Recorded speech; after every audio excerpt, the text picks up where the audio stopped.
My cousin and I moved to Oregon a few years ago. We've always been fascinated by nature and the mountains, and even though we couldn't afford an isolated house in the middle of nowhere, we found the perfect place on the outskirts of a small town, just a few miles from one of the entrances to the Pacific Crest Trail. It was everything we wanted: peace, proximity to nature, and the freedom to explore trails whenever we wanted. We grew up together, practically like brothers, spending our childhood hiking mountain trails. As we and our parents got busier over the years, we lost that habit, but our love for nature never faded. That year, we decided to go on a 3-day hike along a less traveled section of the Pacific Crest Trail. We wanted to escape the crowds, camp far away from anyone else, and truly experience the vastness of the wilderness. We packed our backpacks with enough supplies, including a gun that my cousin always carried for emergencies. We had no intention of using it, but knowing we were armed gave us some extra security, especially considering that 3 years prior, there had been some brutal murders in the area. Only one of the perpetrators had been caught. The first day on the trail was peaceful. We hiked for hours, passing through dense forests and open stretches with breathtaking views of the mountains in the distance. As the sun started to set, we found a small plateau that seemed like the perfect campsite. We set up our tents, lit a small fire, and sat down to eat. The sky was clear, and the stars began to appear one by one. It was a perfect night, or at least it seemed that way. It was past 10 o'clock when we heard footsteps on the trail. We weren't expecting to run into anyone, especially at that hour. The sound grew closer, slow and deliberate, as if the person was in no hurry at all. We stayed quiet, watching the shadows beyond the fire's glow. My heart started to race. Then, he appeared. He was a tall man, dressed in dark clothing, holding a camera already pointed at us. He was smiling in a way that made my stomach turn. It wasn't a friendly smile. It was something else. Forced. Like he was either trying to hide an ulterior motive, or genuinely pleased to see the panic on our faces. He greeted us without hesitation and said he was a YouTuber, making a documentary about the murders that had happened in the area. Something was deeply wrong with him. The way he introduced himself, his casual tone while discussing murders, the fact that he was out there alone, in the dark, pointing a camera at us without even asking for permission. It all felt off. My cousin and I exchanged a quick glance. We didn't need to say anything to know that this wasn't normal. We had barely spoken or given any sign of consent. We were still too stunned, trying to process what was happening. As the man talked, describing morbid details of the crimes that had supposedly taken place there, my cousin subtly turned toward the forest behind me. His eyes narrowed, and his expression changed instantly. I knew him well enough to understand. He had seen something. Or someone. A chill ran down my spine. Before I could react, he leaned toward me and whispered, barely moving his lips, "There's a man hiding in the trees." That was the moment I understood. This wasn't just some eccentric YouTuber stumbling upon us by chance. This wasn't just a bizarre coincidence. We were about to become part of this man's documentary. The silence grew heavy. My cousin, with a quick and precise movement, opened his backpack and pulled out the gun. He pointed it straight at the man and told him, in a firm, low voice, that he needed to leave immediately. No exaggerated threats, no hesitation. Just a direct warning. But the man didn't react the way we expected. He didn't back away. He didn't try to justify himself. He just smiled, a wide, unsettling smile. And in that instant, my cousin pulled the trigger. The shot missed the man's head by inches. It wasn't meant to hit.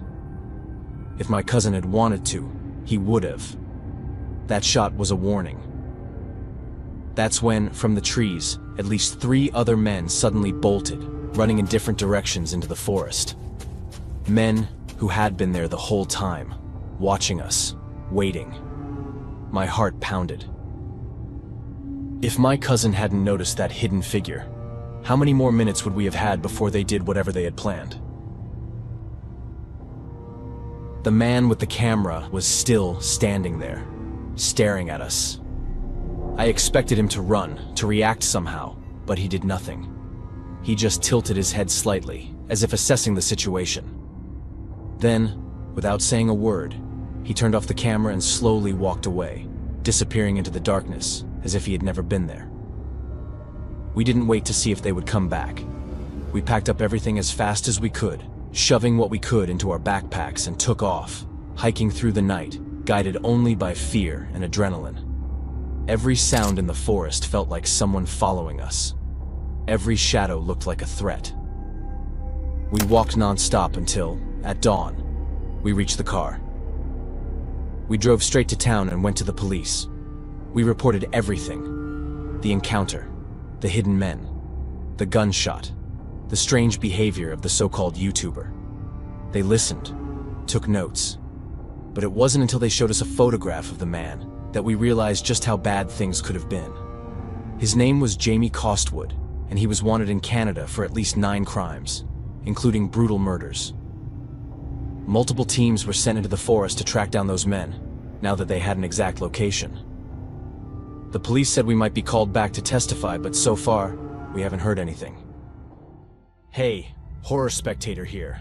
Thanks for watching. If you enjoyed this video, don't forget to hit that subscribe button and turn on post notifications so you're always in the loop when new videos drop. We post 2 videos every week. If you're really into this content, consider sharing it with your friends. It really helps us grow this community. Now, let's move on to the second story.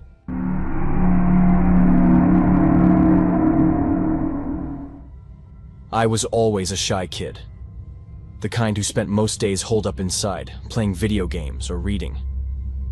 I had few friends and had never been on a real hike, let alone an extended one. When I started college, I met some classmates who were into hiking and occasionally invited me along. I got hooked. But after college, as friendships faded with time, I found myself without anyone to hike or camp with again. I never seriously considered doing it alone, not just because I lacked the experience, but because there were too many horror stories of people disappearing, even seasoned hikers. But one day, while researching the Pacific Crest Trail, I stumbled upon a Facebook group called Western Trekkers. It was dedicated to organizing long-distance hikes. They offered everything from short, one-day hikes to extended, full-on wilderness expeditions where you'd carry your tent and supplies on your back for days. The idea was simple: a group of strangers, all sharing a passion for the outdoors, embarking on a unique adventure together. It seemed safe enough. There were plenty of positive reviews, real people with real profiles, comments about previous trips, and an experienced organizer. But now, after what happened, I know that none of that truly guarantees safety. There were 7 of us when we set out. Each of us carried a heavy backpack, filled with freeze-dried food, water, lightweight tents, and a few personal comforts. 2 jeeps dropped us off at a remote point on the trail, far from any town, far from civilization. The plan was simple: a week of hiking, camping at pre-designated sites until we reached the next exit point, where the jeeps would be waiting to take us back. The expedition leader, a man named Mark, assured us that everything was under control. He had done this trail countless times, knew where to find water, where to set up camp, where to avoid hazards. I trusted him. We all did. The first night felt normal. The sky was clear, moonless, a vast blanket of stars stretching above us. We sat around a small fire, sharing stories about past hikes. Some seemed more experienced than others. There was a couple, Daniel and Emily, who clearly knew their way around the outdoors. A woman named Sarah, quiet but friendly. A man named Ethan, who spoke little and always seemed to be observing the rest of us with an unreadable expression. And then there was Hannah, the youngest of the group, full of energy and enthusiasm. I felt good about the group. like this could be a great way to make some friends. I fell asleep quickly, exhausted from the day's trek. But at some point, I woke up. I remember seeing the shadow of someone moving past my tent. The fire was still smoldering faintly, which meant I hadn't been asleep for long. I figured it was just someone getting up to use the bathroom. Morning came, bringing the rustling sounds of people emerging from their tents. We gathered near the food stash to fix a quick breakfast. That was when we realized Mark was missing. At first, we weren't too concerned. Someone suggested he had gone for a morning walk and would be back soon. But as the minutes stretched into hours, unease settled over us. Something was wrong. That's when I mentioned seeing a figure pass my tent in the night. I hadn't seen who it was, but judging by the shape, it could have been a man. We checked Mark's tent for clues. That's when the weirdness started. His tent was empty, his sleeping bag untouched, as if he had never gone to bed. His boots were inside, near the entrance. That was strange. Did he have another pair? Or had he left barefoot? No one goes hiking without boots. We searched for footprints, but the ground was too dry, too hard. His backpack was still there, and when we looked inside, we found his GPS. That made no sense. He was experienced. He wouldn't have gone anywhere without it.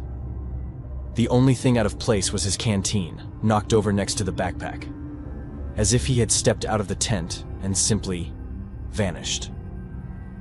We split into two groups to search for him, but as night fell, there was no sign of Mark. We told ourselves not to panic. People get lost, right?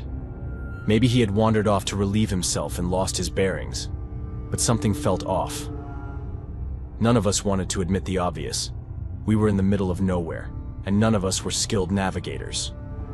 Ethan was the first to suggest we stay put, in case Mark found his way back. In the morning, some of us could hike to a higher elevation to get a signal and call for help. Ethan volunteered to go, and Emily offered to go with him. That night, I barely slept. My mind kept replaying the day's events, analyzing how everyone had reacted, what everyone had said. I had no concrete reason to suspect anything, but something about Ethan unsettled me. The way he watched people, the way his expression never changed. I told myself I was being paranoid. We needed to trust each other if we wanted to get out of this. At dawn, Ethan and Emily set off. 3 hours later, they returned, defeated. No signal, no way to contact the authorities. But something about Emily was different. She looked shaken, kept glancing at Ethan like she was afraid of him. I asked if she was okay. She just said yeah, and left it at that. We debated whether to pack up and keep moving. If we followed the trail long enough, we'd find service. But it was already late afternoon, and we had no idea how far we'd have to go. We decided to stay one more night and head out early in the morning. Nothing could have prepared us for what happened next. At around 5 a.m., Ethan woke us, claiming he had been attacked while going to the bathroom. He didn't know by what, only that something had grabbed at him. His shirt was torn, but he had no visible wounds. It felt theatrical, exaggerated. But the others were panicked, believing every word. Then we realized Emily was gone. That was the moment I knew. Ethan was lying. His story, his behavior, the way Emily had looked at him before. Something was very, very wrong. I decided to play along. If he was involved, I couldn't let him know I suspected him. I needed to act like I believed him. I told the group we had to move. We'd camp wherever we needed to, but we had to find a signal. Ethan hesitated. If he insisted on staying, it would look suspicious, so he agreed. 45 minutes into our hike, we found service. Instantly. How had Ethan and Emily not found it before? Within an hour, search and rescue arrived. They combed the mountains for days. I told the police everything I knew, everything I suspected. But even now, 3 years later, there's been no sign of Mark. No sign of Emily. They vanished without a trace. I've often questioned myself since then. Was I wrong about Ethan? If he was involved, how had he done it without leaving a single clue? They brought search dogs. They searched every possible route. Nothing. I never heard from Ethan again, or from the others. None of us ever spoke after that trip. But something happened in those mountains. Something I still don't understand.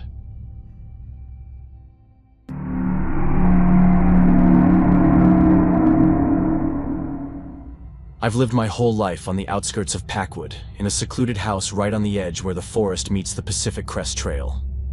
I was always surrounded by nature, by trails stretching through dense vegetation, by paths disappearing into the dark depths of the forest. Because of that, I learned early on how to navigate them, developing a kind of instinct to find my way through that vast, green, shadowy expanse. The story I'm about to tell happened in 2001, when my best friend, Jacob, and I, along with a group of school friends, took on a challenge that changed our life forever. We were only 12 years old, and like any group of kids our age growing up near the woods, we had a natural fascination with the unknown, with exploring abandoned places, with the stories the older folks told that, even when we tried to brush them off, always sent a shiver down our spines. Near where we lived, there was a small village that had been nearly abandoned over the years. A few houses were still habitable, but most were nothing more than decaying wooden skeletons with peeling walls. For months we talked about going there, about exploring those ruins. But despite our curiosity, we never quite built up the courage to go through with it. Then, some older boys heard about our hesitation and dared us to do it. Refusing wasn't an option. We were 12. A challenge was a challenge, and our pride wouldn't let us ignore it. So, we planned everything. And on the night of July 13th, precisely at 10:30 p.m., each of us snuck out of our bedrooms, making sure our parents were asleep. We met at the entrance to the trail leading to the abandoned village. Even though we tried to act tough, the truth was, we were all scared. Part of the fear came from how we kept egging each other on, feeding into our worries, swapping stories that, even though we knew were exaggerated, still made us uneasy. But there was another part, something deeper, that we couldn't ignore. Since we were little, we'd heard our grandparents talk about the forest, about the things that happened there, about why they avoided crossing it after dark. And no matter how much we tried to rationalize those stories as mere superstition, the truth was that, in that moment, swallowed by darkness and surrounded by the sounds of the night, every word of those tales suddenly made perfect sense. We walked for a long time, and it must have been close to midnight when we finally saw the first ruined structure. What I felt in that instant is something I'll never be able to fully describe. But the best way to put it is that everything there felt empty. Like we were stepping into a place devoid of life. A spot that, somehow, had been forgotten even by nature itself. The silence was absolute, oppressive, and as cliché as it may sound, that's when we realized that even the usual sounds of the forest had vanished. No crickets, no rustling leaves, nothing. The place didn't just feel like a dead village. It felt like a graveyard. We had been there for a while, exploring the wreckage and trying to keep our cool, when we heard something that froze us to our core. From inside one of the houses, a familiar voice echoed. It was Jacob's mom. She was calling for him in a perfectly normal tone. No urgency, no distress. But it didn't make sense. What was she doing there, in the middle of nowhere, at that hour? How did she know we were there? I immediately looked at Jacob, and his face had gone completely pale, drained of all color. At that moment, he was probably only thinking about the punishment waiting for him when he got home. But to me, it sounded so strange. I knew his mother perfectly well, and yes, it sounded like her, but at the same time, it was an odd sound. For the rest of the group, who didn't know his mom or recognize her voice, what was happening was simply terrifying. Jacob, maybe trying to downplay the situation, told us to hide. If his mom was here, it meant he'd been caught, but there was no reason for all of us to get in trouble. We agreed and backed away behind the trees, watching as he hesitantly walked toward the house's entrance, like he had no other choice. As soon as he stepped inside, the silence swallowed the village again. Time passed. I can't say exactly how long, but it was enough for fear to start overtaking every other emotion. We stood there frozen, waiting for Jacob to come back out, but he never did. I waited and waited until sheer panic began creeping in. Something wasn't right. I had to go get him. The others tried to stop me, but in the end, they agreed to come with me. We circled the house, trying to see if there was another exit, but everything pointed to the front door being the only way in or out. The windows were boarded up with wooden planks and stones that made it impossible to peek inside. We decided to go in. The place was completely empty. No sign of Jacob, no mother, nothing. We searched every corner, every room, climbed up and down the stairs looking for any trace of him. Until suddenly, my blood ran cold. From upstairs, I heard my mom's voice calling my name. I froze. That was impossible. She couldn't be here. And yet, the voice was identical. The tone, the pitch, the way she spoke. The sound echoed down the stairs, reaching the spot where we stood. I didn't need to say anything. We all understood in that same instant that we needed to get out. We bolted through the forest without looking back, lungs burning, panic consuming us, until somehow I made it home. I climbed through my bedroom window, shaking uncontrollably, and spent the rest of the night frozen in place, sitting on my bed, unable to process what had just happened. The next morning, as soon as my mom saw me, she knew something was wrong. I told her everything. Not even 30 minutes later, we were at the police station. Of course, no one believed our story. For weeks, months, we were treated like outcasts, like suspects, like kids who had made up some ridiculous lie to cover up something terrible. They searched for Jacob, combed through the forest, scoured every ruin, but they never found anything. No tracks, no traces. Jacob walked into that house and never came back out. Since that night, I've lived in the shadows of society. I know something lives in that forest, in that village, in that house. And I know it's something that was never meant to be found.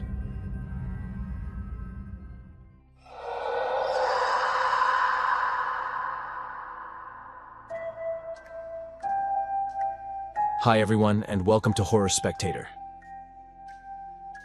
If you're new here, consider subscribing. We dive deep into the darkest, most chilling real-life horror stories out there. And if you're a returning viewer, I'm so glad to have you back, friend.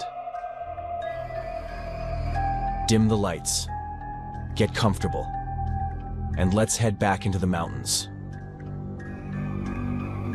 And remember, viewer discretion is advised.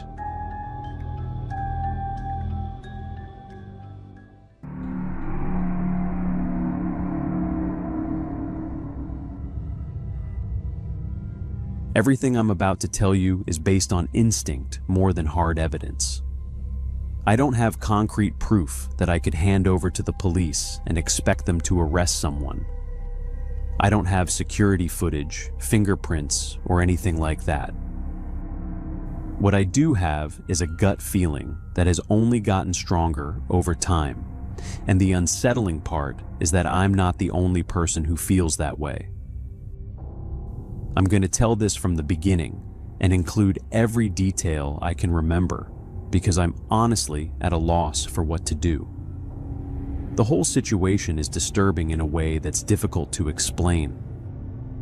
What used to be one of the quietest, safest places I have ever lived has slowly turned into somewhere that makes me uneasy every single day.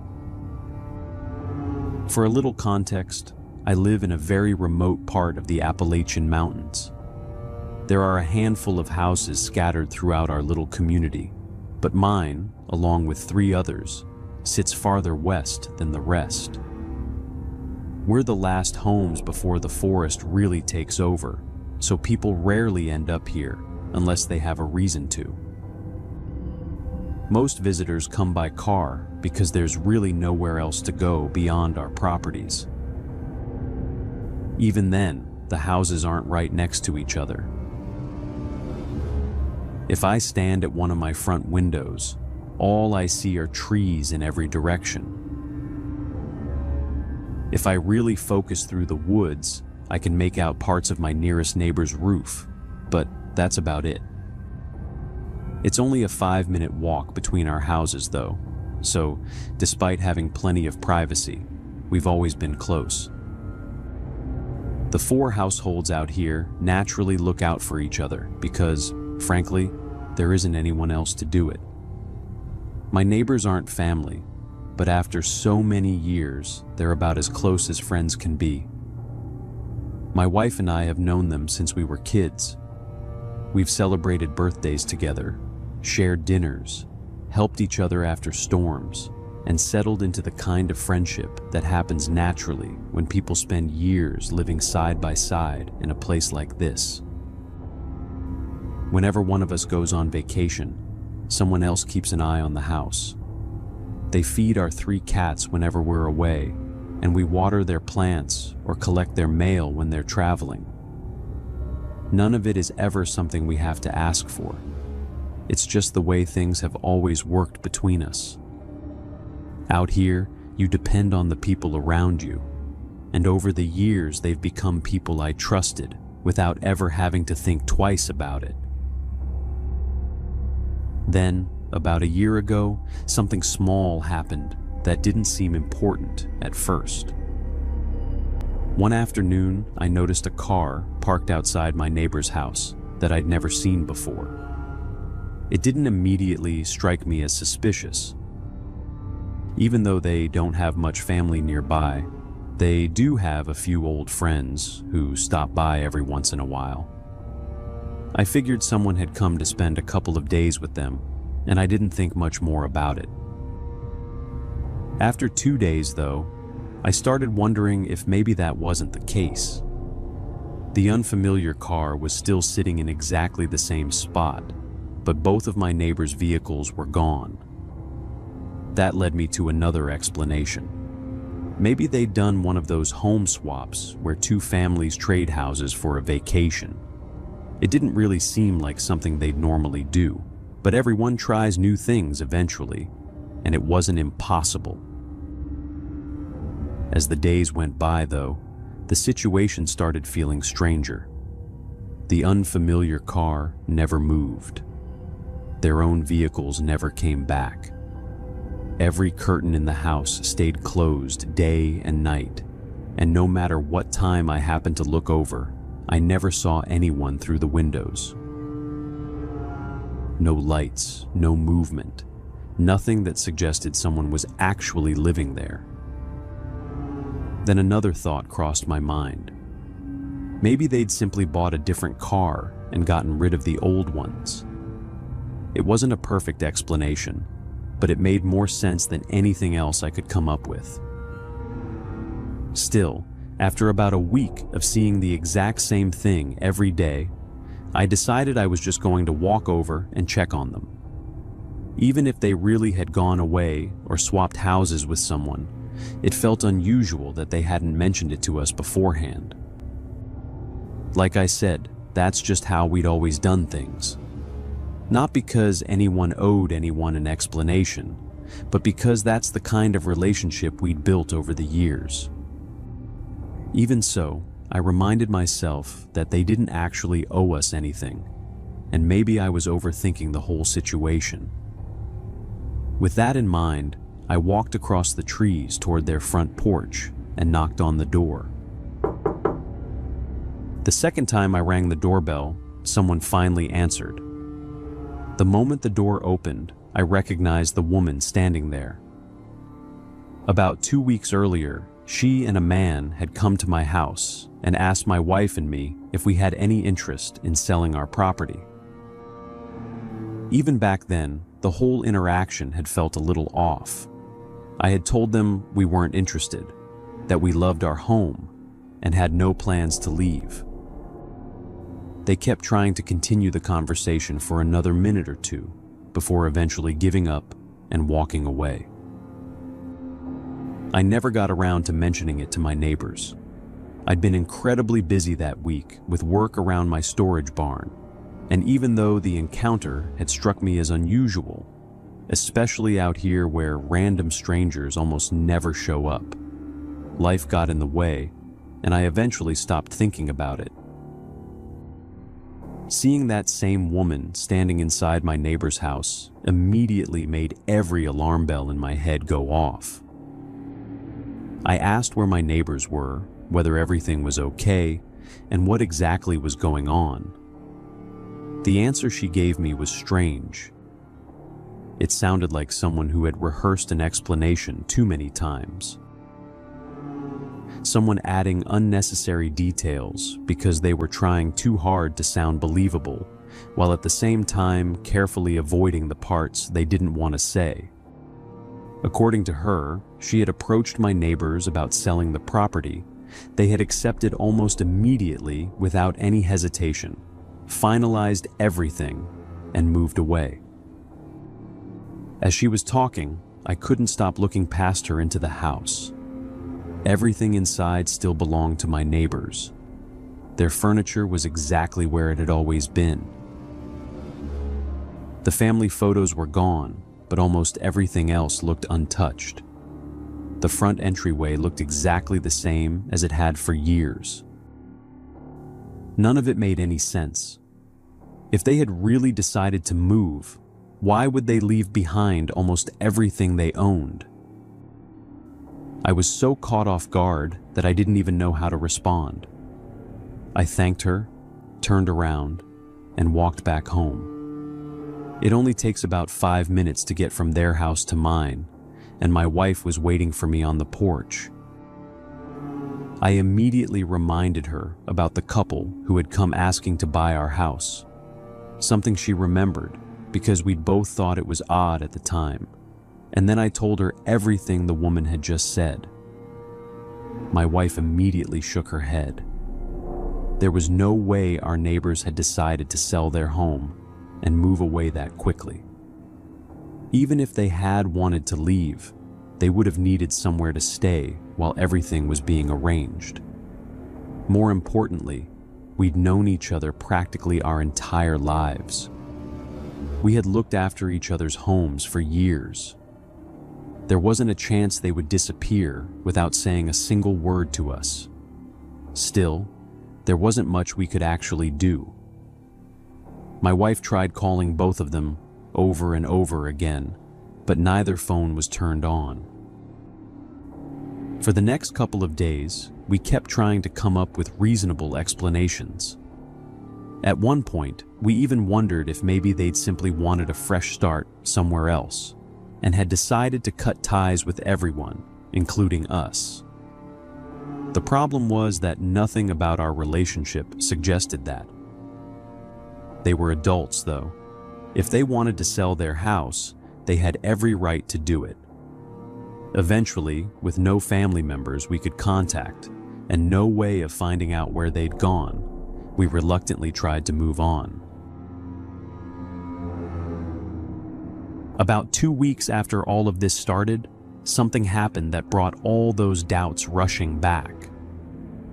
My 3 cats are allowed to wander around our yard during the day, but never very far.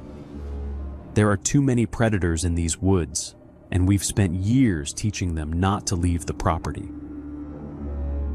One afternoon, Marley completely ignored me for the first time in his life. Normally, if I called his name once, he'd come running. Instead, he kept walking farther and farther toward my neighbor's property. I followed him, calling his name repeatedly, but he wouldn't stop.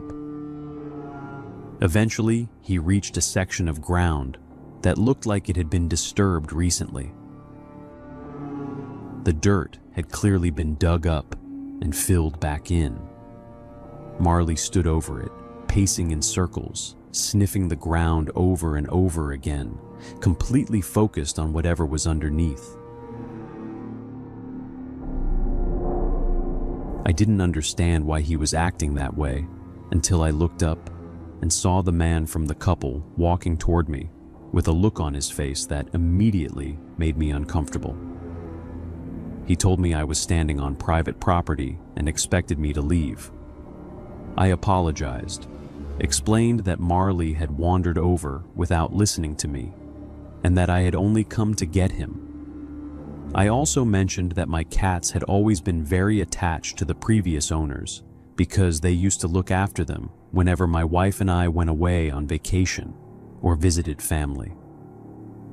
The cats had spent years wandering back and forth between our properties, so it wasn't unusual for them to head over there.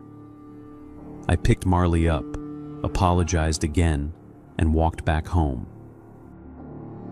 When I told my wife what had happened, she agreed that something about the freshly disturbed ground and the way Marley had reacted didn't sit right with her either.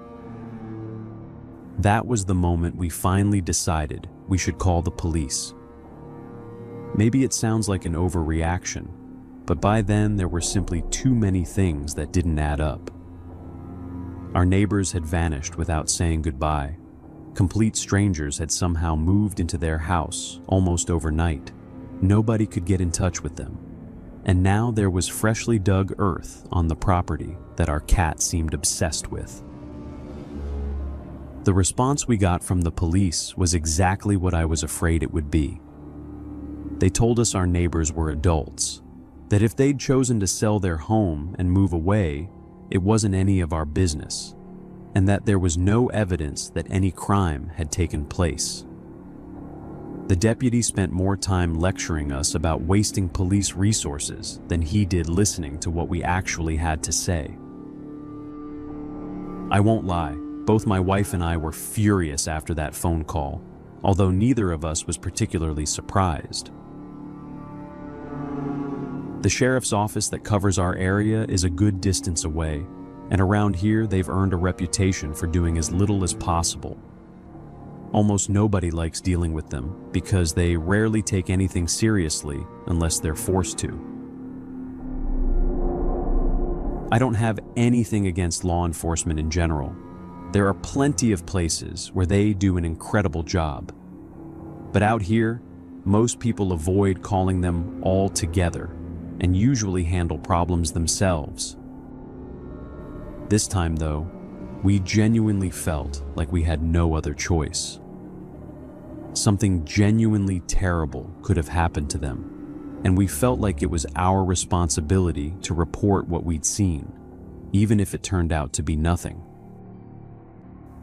About 2 days after that incident, I happened to walk past the same area where Marley had stopped. The patch of ground that had been covered over before was now completely open. There was a hole there, and all of the dirt that had been piled on top of it was gone. I can't really explain what I felt in that moment. The only way I can describe it is that every hair on my body stood up.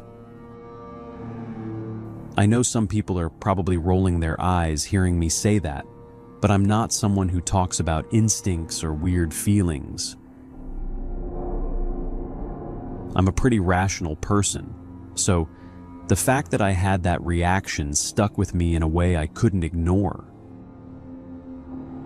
We tried to carry on with our lives, even though neither of us could stop thinking about it or trying to come up with an explanation that made sense. Then, a few days later, our other neighbor, the one I mentioned earlier, since there are only 3 houses out here, came back after visiting some family. The first thing he did was come over to our place, asking about the unfamiliar car parked at our neighbor's house. He wanted to know if something had happened to them, or if we knew who had moved in.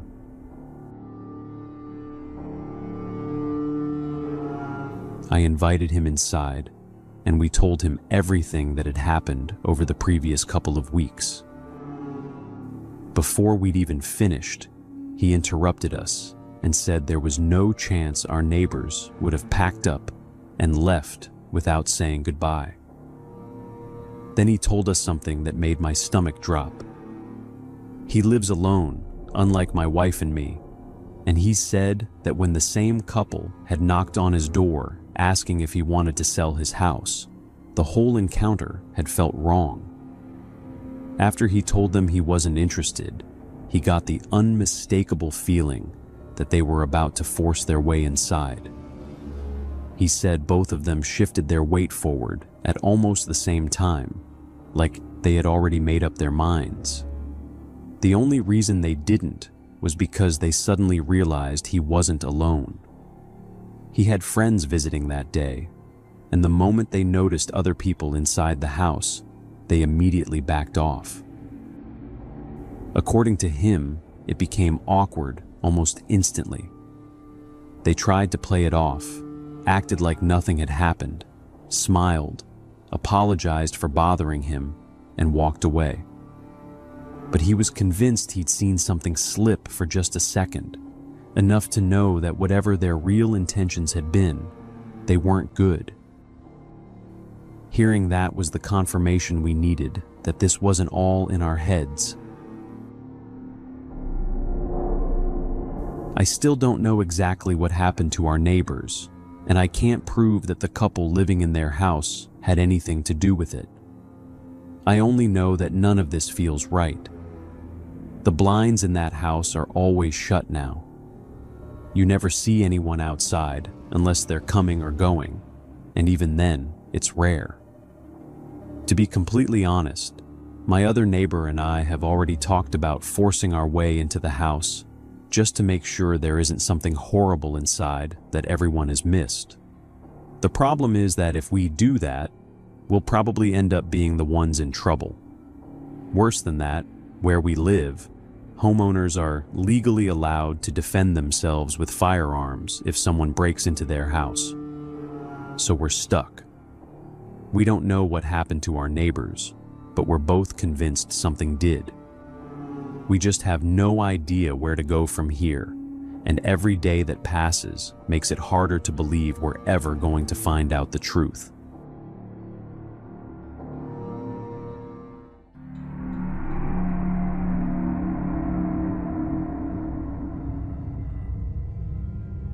I'm not someone who scares easily, never have been. I've lived in a pretty remote part of the Appalachian Mountains my entire life, and I have no plans to leave. I wouldn't say I'm afraid of these mountains, and I'm definitely not one of those people who refuses to go outside after dark or keeps every blind in the house shut because of scary stories. I don't spend much time outside at night, but that's just common sense. There are predators out here, rough terrain, and plenty of reasons to avoid wandering around in the dark if you don't have to. Other than that, I've always been pretty relaxed about living out here. In all the years I've spent in these woods, nothing had ever happened that made me question where I lived or left me shaken. That changed about 2 weeks ago, and I'm still trying to wrap my head around what I saw. I was at home one evening, like I usually am. I'd just finished dinner and was sitting in the living room playing PlayStation when I started hearing what sounded like music coming from outside. Even though my house is isolated, there are a handful of neighbors spread out through the woods. So my first thought was that somebody was driving down one of the back roads with their windows down. It seemed a little odd because, out here, blasting music at night isn't exactly the smartest thing you can do. You want to be able to hear what's around you. Still, Everyone has their own way of doing things. So I didn't think much of it. I figured somebody was nearby, and that was the end of it. About 30 minutes went by, though, and it started getting on my nerves. It was getting late, and the music wasn't exactly quiet anymore. Curiosity finally got the better of me, so I walked over to one of my windows to see if I could spot headlights or even a flashlight moving through the trees. There was nothing. No lights, no vehicle, no movement, nothing at all. That made even less sense, so I grabbed my flashlight, stepped out onto the front porch, and figured I'd walk a little closer to wherever the sound was coming from. My plan was simple. If someone was camped nearby or hanging around the edge of my property, I'd ask them to turn it down. I deal with insomnia, and once I finally get tired enough to sleep, I don't want music keeping me awake. Out here, the sound of the forest is the best white noise you could ask for, and I wanted that back. As I walked toward the tree line, the music kept getting louder. Every few steps, it sounded closer, clearer, almost like I was about to stumble onto whoever was playing it. Eventually, I reached the edge of the woods, and I realized something that made my stomach drop. I still couldn't see a single light or another person anywhere around me, but the music was now incredibly loud. Then it hit me. It wasn't coming from somewhere in front of me. It was coming from above me. The second I looked up, something slammed into the ground right beside me. It made a loud thud, and I jumped back before realizing it was one of those small, portable Bluetooth speakers. Instinctively, I looked higher into the tree, and I don't think anything could have prepared me for what I saw. There was a man crouched on one of the branches, staring straight down at me. I'm completely certain it was a man, but his mouth, I've never seen anything like it. His lips were pulled back, exposing every single tooth, and they weren't normal. They were long, triangular, and sharp, almost like the mouth of a cat when it's hissing before it attacks. I think he even made some kind of sound when our eyes met. I don't know if it was supposed to intimidate me or if it was some kind of laugh, but I didn't stick around long enough to find out. I hadn't bothered bringing my rifle because, until that moment, I hadn't seen any reason to. I turned around and took off running toward the house as fast as I could. A split second later, I heard another heavy thud behind me, like whatever had been up in that tree had jumped down after me. I made it inside, slammed the front door shut, locked everything, and immediately ran to the nearest window to see if whoever it was had followed me. There was nothing. No movement, no flashlight, no sign that anyone had even been there. I just stood there trying to process what I'd seen. As strange as it sounds, I never thought I'd seen some kind of monster. I was convinced I'd just come face to face with a person, someone with some kind of severe condition, modification, or injury affecting their mouth. I still don't know what it was, but it wasn't normal. I called one of my friends almost immediately. I never even considered calling the police. I don't have much faith in law enforcement out here, and I honestly didn't know what I was supposed to tell them. The guy hadn't chased me, hadn't threatened me, and by the time I got inside, he was already gone. I locked the entire house down and eventually forced myself to go to bed, even though I barely slept. About 3 days later, I'm almost certain I saw someone standing among the trees near my house again. This time, I stepped outside with my rifle and yelled that whoever was out there needed to stay off my property or I'd defend myself. A few seconds later, I heard movement deeper in the woods, branches snapping as whoever it was walked away. Since then, I haven't seen anyone else or heard the music again. I still don't know who that man was or what he was doing sitting in a tree outside my house in the middle of the night. All I know is that he was human. I'm not talking about some mythical creature or some supernatural story. He was a man. But I also know that his mouth wasn't normal. Those sharp, oversized teeth are burned into my memory, and I don't think I'll ever forget the way he looked down at me from that tree. I hope he never comes back, but every night since then, I've caught myself listening a little more carefully whenever the woods go quiet.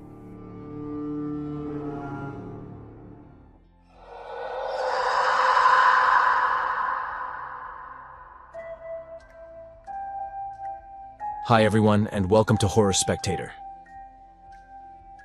If you're new here, consider subscribing.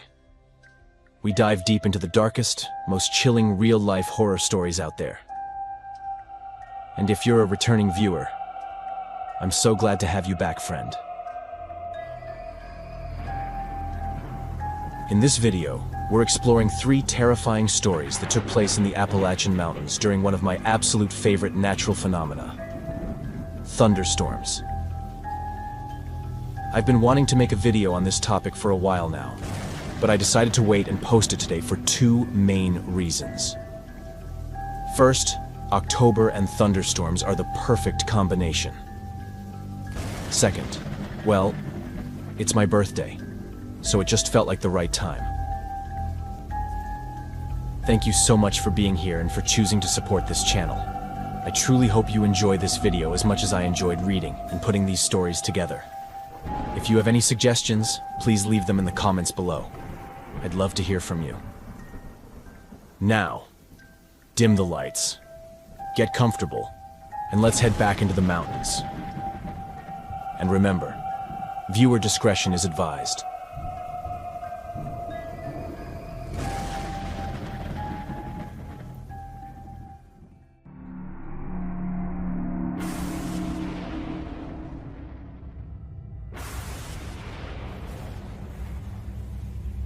What I'm about to tell you happened to me last year, around the middle of October. But before I dive into what actually went down, I just need to give you a little context about why I was even in a place that isolated in the first place. The reason I'm pointing this out is because everything happened during about 2 weeks of massive storms. It rained all day.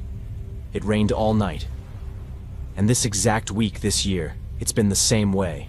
It hasn't stopped raining or thundering. And I don't really know why, but this weather dragged me right back to that time, and I figured maybe it was time to finally talk about it. Basically, I lived with my parents until I started working in another state, and finally got a little bit of freedom.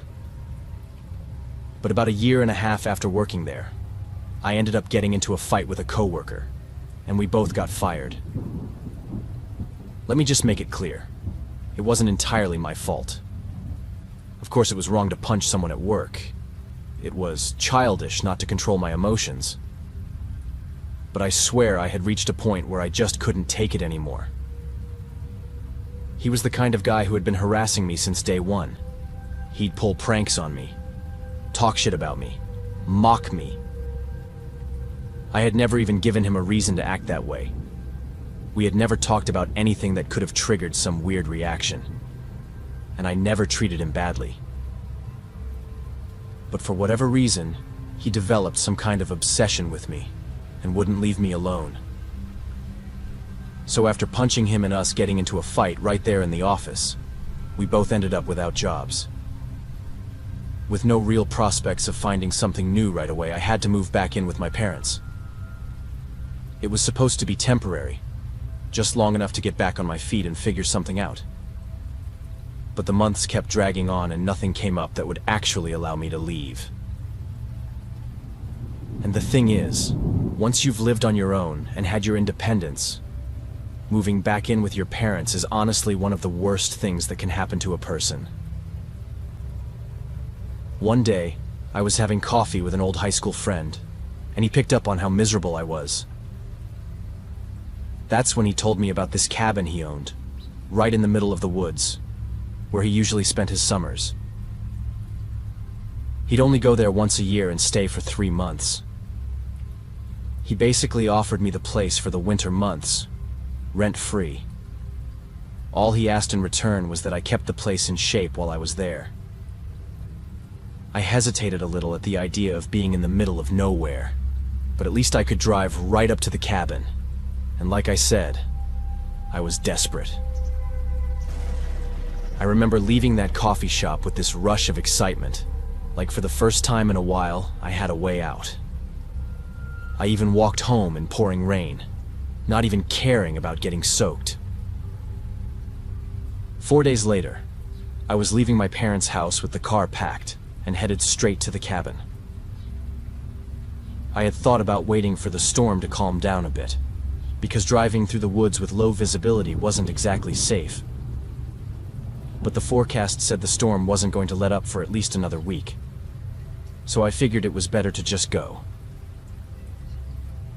Another week trapped in that house with controlling parents, knowing I had an alternative, would have been unbearable. So yeah, 4 days after being handed that escape, I was on the road, driving toward the cabin. The trip would take about 2.5 hours, and since visibility was low and I had to take it slow, I left early in the morning. The road was tough, winding through nothing but forest, and for about an hour I didn't see a single sign of life except for a few isolated places that hinted someone might live out there. When I finally arrived, I couldn't believe how incredible the cabin was. It wasn't nearly as small as I had imagined, and it was fully ready to live in. I can't even explain the rush of pure excitement I felt that first week. I was free from my parents' control, free from that suffocating job, and for the first time in my life, it felt like the forest was giving me a clean slate. Maybe the storm was some kind of sign, a moment of chaos before things finally settled. I was convinced of it. I developed this little routine during that first week, spending my days between exploring the inside of the cabin and wandering around just outside whenever the rain softened enough to actually see the forest. At night, I'd light the fireplace, crack one of the windows open, and just soak in the darkness of the woods, the sound of the storm, and the crackle of the fire. I swear I'd never felt that kind of calm before. It got to the point where I was actually looking forward to nightfall just to hear those sounds. But obviously, the last thing you should ever do out there is keep the windows open at night in the middle of nowhere. The sound was so soothing that one night I actually fell asleep on the couch with the window wide open right above me. I woke up around 4 a.m. to what sounded like something breaking, like glass shattering. And that's when I saw something that froze me to the core. The fireplace was still burning, so its light cast this flickering glow across the floor. And right there, cutting through that glow, were footprints. Footprints I knew weren't mine. They had a clear direction, starting right at the couch where I'd been sleeping, which meant whoever or whatever came in through the window had climbed in right above me. The thought alone sent a kind of fear through me that I'd never felt before.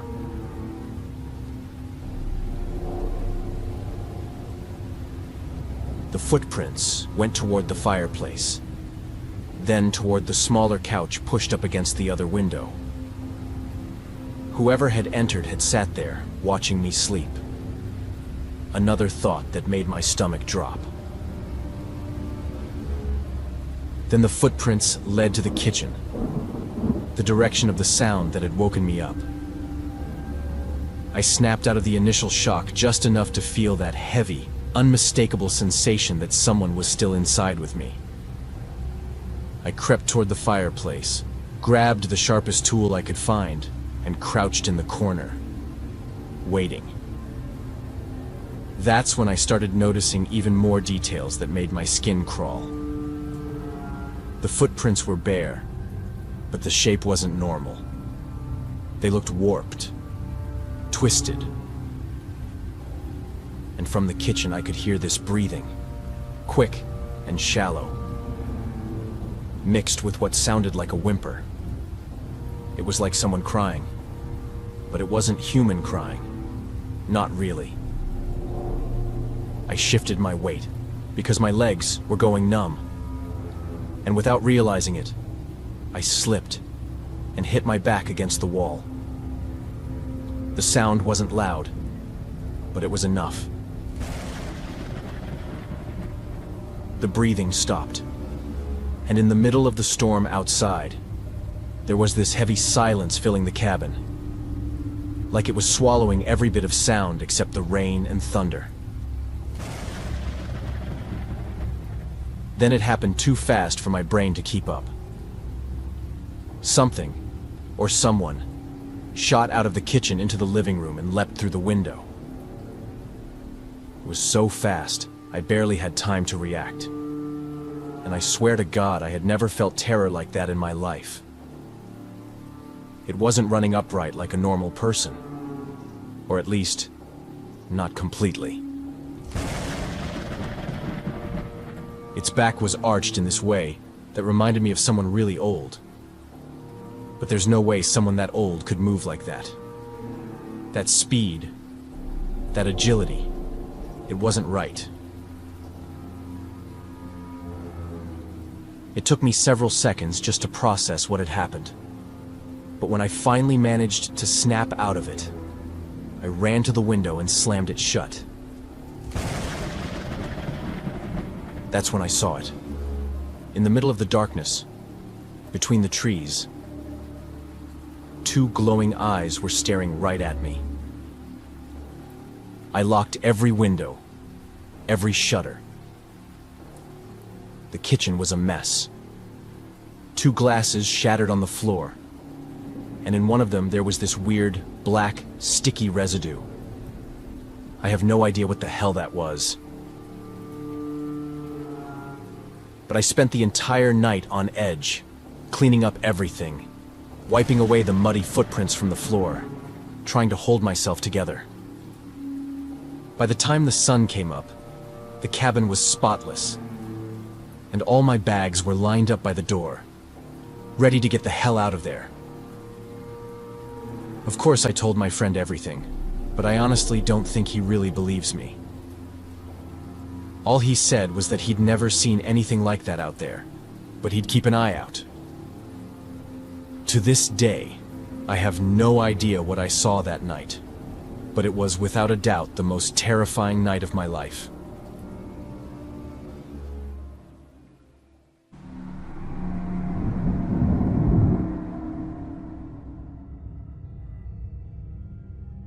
It's funny how clear that night still feels to me, even though it's been, what, 3 autumns now? Must have been mid-October, because the trees up here on the ridge had already gone that deep burnt orange and brown, and you could smell the wood smoke from miles off. We'd had a long stretch of dry days, and when the forecast said a thunderstorm was rolling through, I remember feeling weirdly excited, like a kid again. I've always loved storms. It was something I inherited from my mother. Whenever there was a storm, she was absolutely captivated. She'd stop everything she was doing just to absorb the sound. I remember sitting with her many times doing the same thing. And because of that, whenever there was a storm, I not only loved listening to it, but also felt that warm, cozy sense of nostalgia. Those childhood days when the only worry was playing. It was definitely something I passed on to my kids. Ellie was 9 back then, and Sam had just turned 7. Both of them had that same look in their eyes when they heard thunder, like it was Christmas morning. My wife, Marla, hated it. said storms made her anxious. Anyway, we live way out deep in the Appalachians. Not quite West Virginia, not quite Tennessee, but somewhere in that messy in-between, where the roads turn to gravel, and you lose cell signal after the second turn. I'm not exaggerating. That's really how it is out here. Our nearest neighbor's about 5 minutes away by car, maybe more when the road's washed out. We were lucky enough to inherit this house from my parents, who unfortunately both passed away quite young. But the house itself was perfect, ideal for raising our kids. Both Marla and I wanted to bring them up surrounded by nature and far from the chaos of the cities. That night, the sky had been heavy all day. That kind of weird yellow-gray color you get before a storm. Around 8, the wind picked up and the first thunder rumbled across the ridge. The kids came running into the kitchen all smiles, begging to sit out on the back porch to watch it roll in. So we bundled up in hoodies and ran outside just as the first fat drops started to fall. The porch light buzzed, the screen door slammed, and the smell of rain hit. That damp, cold, earthy smell that always means fall's really here. It's definitely one of the best smells in life. Now, the back porch overlooks a big slope down into the woods. Beyond that, nothing but darkness and trees that go for miles. I had my old radio playing low, the kind that still picks up stations from God knows where when the air's right, and we just sat there, me, Sam, and Ellie, listening to thunder crack and roll like it was crawling over the mountains. My wife stayed inside, curled up by the fireplace in her favorite reading spot. At some point, lightning flashed bright enough to light up the whole yard, and Ellie pointed, dead serious, out toward the tree line. "Dad, someone's out there." I laughed at first. I mean, it's dark. The rain's playing tricks on your eyes, right? But then another flash hit, and this time I saw something. A shape. I couldn't tell what it was, and I thought it might have just been a tree or a trunk with an odd shape. But I looked closer, fixed my eyes on the spot. And then I saw it again. Looked like a person. Standing still, half hidden by one of the trees at the bottom of the hill. My stomach kind of dropped. If it really was someone, and they'd been watching us, they'd probably realized we'd seen them. The kids started pointing right in that direction, and I kept staring for a long while. I told the kids to go inside and turn on the back floodlights. They didn't argue, just scrambled in through the screen door. I stayed put, waiting. The lights came on, bright white cutting through the rain. But there wasn't anybody there anymore, just empty yard and wet grass bending in the wind. Which meant it wasn't just a weirdly shaped trunk. It was something capable of moving. And scarier than seeing it, there was the fact that it had been there moments before. But now I didn't know where it was.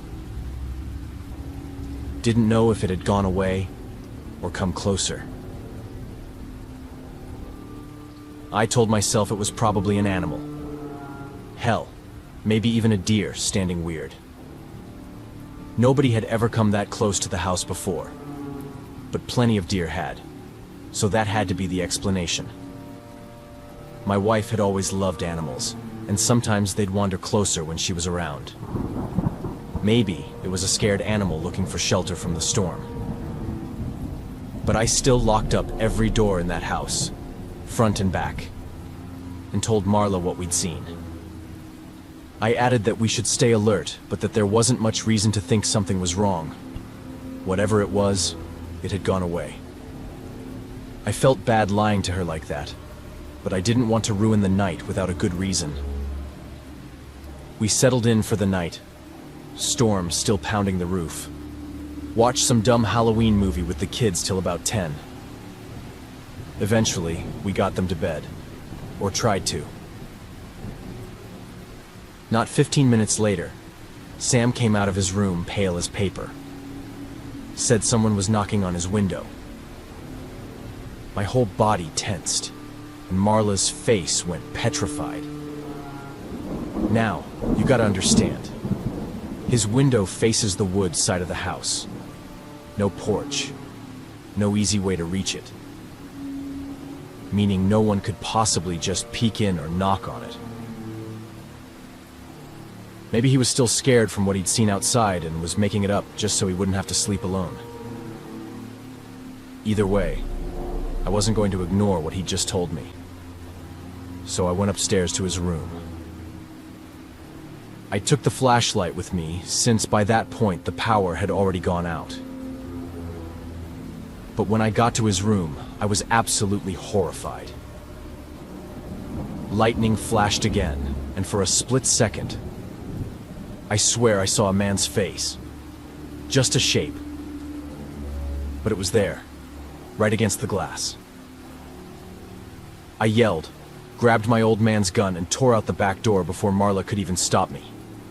Rain coming down sideways, thunder so loud it shook the siding. I ran around to the side, where Sam's room was, but there was nobody there. I stood there for a long moment, looking around, trying to figure out where he'd gone, how he'd even managed to look in through the window. But when I turned toward the front, I saw movement. A man, wearing a hooded coat, slipping around the corner of the house. I ran after him, feet sliding in the mud, heart hammering in my throat. I was obviously terrified, but I wasn't about to let him lay a hand on my family. But by the time I rounded the corner, gone. Just the wind and the sound of the rain. That night, we all stayed in the same room. Marla and I awake, listening for any noise. The kids were in our bed, all of us pretending to sleep, but really just waiting for another knock, another flash, another sound. But nothing else happened. Morning came, and with it, the storm calmed down. For a good 2 weeks afterward, we were all pretty tense. We installed security cameras around the property and reinforced the kids' bedroom windows. But nothing ever happened again. We never saw any man, and we have no idea what he wanted.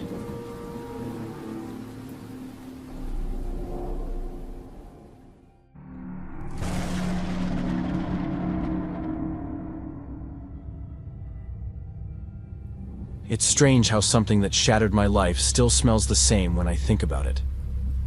Wet leaves, cold metal, that sharp electrical bite in the air right before a storm breaks. I can close my eyes, and I'm right back there. 15, pissed off at the world, half-packed boots not walking straight into the worst night of my life. Everything I'm about to tell you happened more than 30 years ago, but it changed me forever. Especially the way I react to thunderstorms. Back then, my parents were dirt poor. Hell, everyone in that tiny mountain town was. Poor doesn't even cover it. It was straight up miserable. No real jobs, just endless days working yourself to the bone for scraps. My family wasn't any different. And I guess that's part of why everything went down the way it did that night. It was pouring harder than I'd ever seen. Thunder cracked like it was splitting the sky in half, shaking the paper-thin walls of the piece of shit house we called home. Calling it a house was generous. Parts of it might as well have been outdoors. Rain leaked in through the ceiling. Cold winds slipped through holes, and every storm felt like a fight to keep warm and dry. My dad had just come home from work, pissed off like always, ready to unload on me and my mom. I could tell it was going to be bad the second he stepped inside. There was a way he moved, the way he yanked off his boots, that meant he needed to break something. That night, I was done. Tired to the bone. I wasn't going to let him take it out on me again, and I damn sure wasn't going to watch him lay a hand on her. I told him he was a coward, that none of it was our fault, that he didn't have the right to dump all his shit on us. He let me finish talking. Then the slap came hard and fast. My face lit up with pain, but I didn't cry. I snapped. I shoved him back with everything I had. He stumbled, lost his balance, and smashed the back of his head against the corner of a piece of furniture. Panic hit me like a wave. I thought I'd killed him, but he was still breathing. My mom and I dragged him to the bed. I couldn't handle everything burning inside me.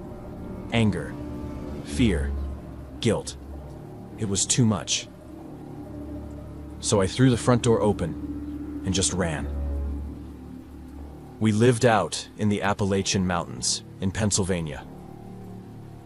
Running off in the middle of the night wasn't new for me, but doing it during a storm like that was. I sprinted through the fields, rain soaking through every layer, the sky lighting up in white flashes. Eventually, I got scared of getting hit by lightning, so I stopped under a cluster of trees that offered a bit of cover. I was drenched, shivering, but burning up inside. Without thinking, I let out the scream, raw and furious. I lived in a place where I could scream all I wanted. First, it was almost impossible for anyone to actually hear me, especially with the storm roaring like that. And second, it was night. Nobody went into the woods after dark. Not ever. And definitely not after hearing a scream. I was dead wrong. Not even 30 seconds after the scream, I felt something move on my right. I turned, and there was a man. Hood pulled low, holding something long in his hand. It looked like a baseball bat. And the second I saw him, I just knew. He meant me harm. I tried to step back, but he lunged forward and swung. Then, everything went black. When I came to, my head was pounding. It was dark, and the air smelled foul, mold, rot, something sour. I knew exactly where I was. Not far from my house, there were these old ruins everyone called cursed. People said ghosts roamed there. But what scared us more than ghosts was the fact that it was falling apart. The only thing still standing was the shell of an old church. I'd been there before, with some friends.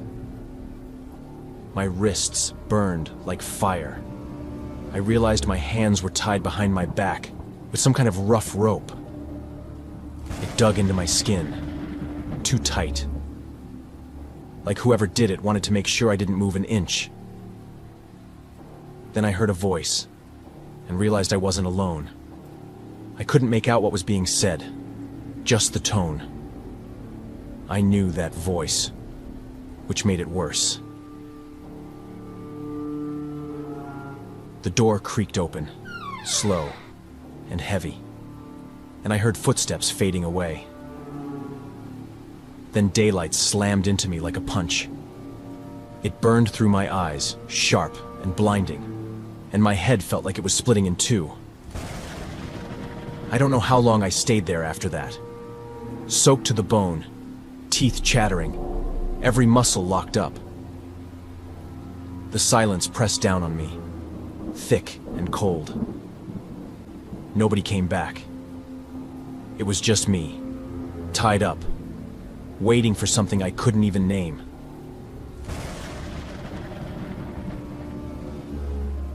I honestly thought I was gonna die there. Nobody ever came through that area, not unless it was some hunter cutting through the woods, and even that was rare. And it sure as hell wasn't hunting season. Outside, the storm was still raging, pounding against the broken walls like it wanted in. I remember lying there, tied up, soaked, and freezing, knowing no one was coming. Then, finally, the door opened again and a man stepped inside. For a split second, I felt pure terror, and then relief. It was Mr. Buck, our closest neighbor. He was the kind of guy who'd give us potatoes when we couldn't afford dinner. For a heartbeat, I thought maybe he'd been the one who took me. But the panic in his voice killed that thought fast. He was there to help. He rushed to untie me, asking questions I couldn't even process. Who did this? What happened? How long had I been there? I couldn't answer. I just kept whispering, "Thank you," and begging him to hurry. Then the door slammed open again. Another man, the same shadow I'd seen in the woods, was there. The second he saw us, he bolted. Mr. Buck almost ran after him, but I grabbed him with what little strength I had left. I begged without words, and he stayed. He took me home. My mom was sobbing when she saw me, wrapping herself around me like she could keep me from vanishing again. My dad started to raise his voice, until Buck shut him down with a look and a few hard words. There was no police report, no search. No one even knocked on a door to ask what happened. People around there didn't want to get involved. They didn't want trouble. They didn't want their names in anything. So everyone just went quiet, like it never happened. And that was it. Nothing was done. That was it. My parents died young. The house is still there, rotting like it always did. I only went back once, to help Mr. Buck when he was old and alone. One time I asked him how he'd even managed to find me, and he said my mom had shown up at his door, crying and begging for help. My dad couldn't have cared less if I lived or died, so she went to the only person she trusted. Buck told me he'd spent the whole damn night out there searching for me, wandering through the woods with nothing to go on. Any tracks that might have been there were already washed away by the storm. He said he only passed by the old ruins by sheer luck. For a second, he figured maybe I'd run off and taken shelter in the church. He never once thought I'd been kidnapped. I asked him if he had any idea who it was. He said he had his suspicions, and if he was right, that man had been rotting in the ground for a long time. After he passed, whatever tie I still had to that place died with him. I've never gone back. I don't plan to.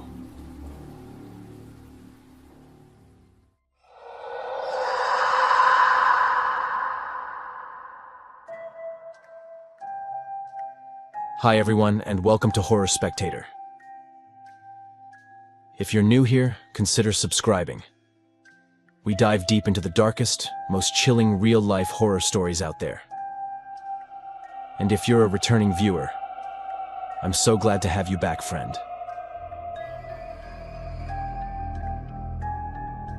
In this video, we're once again exploring 3 chilling stories of people who ventured into the Appalachian Mountains during the month of October and experienced truly terrifying moments. The first story left me genuinely unsure of what to think. If you have any idea of what might have happened, let me know in the comments. And the last one really made me reflect on how differently we all react when faced with danger. Thank you so much for being here and for choosing to support this channel. I truly hope you enjoy this video as much as I enjoyed reading and putting these stories together. If you have any suggestions, please leave them in the comments below. I'd love to hear from you. Now, dim the lights, get comfortable, and let's head back into the mountains. And remember, viewer discretion is advised.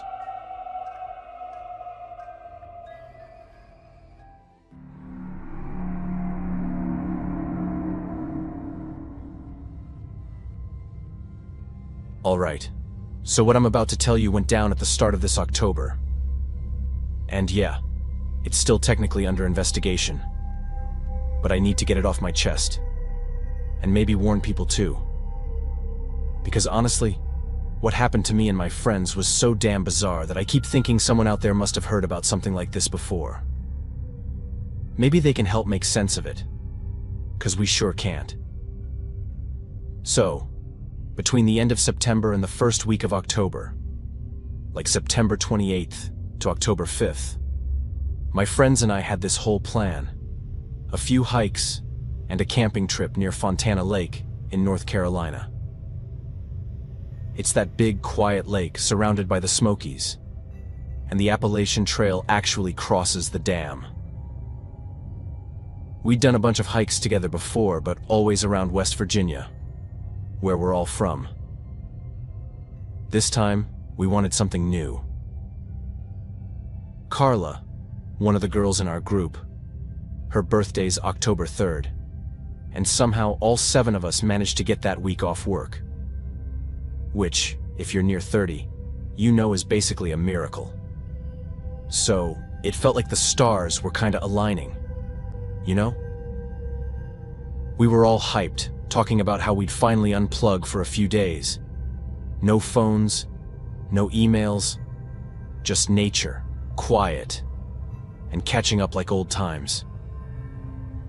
We met up at Liam's place on the 27th, loaded 2 cars with all our gear, snacks, way too many flashlights, and hit the road. The whole first day was just about getting to the lake before dark. I remember thinking, there's no way we'll make it before sunset. Everyone hikes at different speeds, and we hadn't all been together in almost a year. So, of course, there were breaks every 10 minutes just to talk or laugh or mess around. But somehow, we did make it before dark. Funny thing is, we'd read online, some Facebook group or maybe Reddit, I don't even remember, that the trail to the lake was tough. Steep climbs, rough descents, all that. But it wasn't.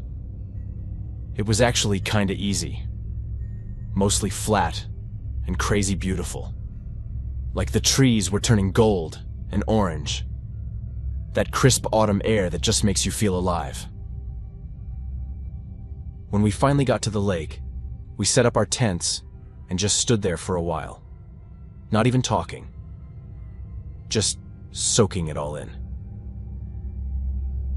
That night, we made dinner together.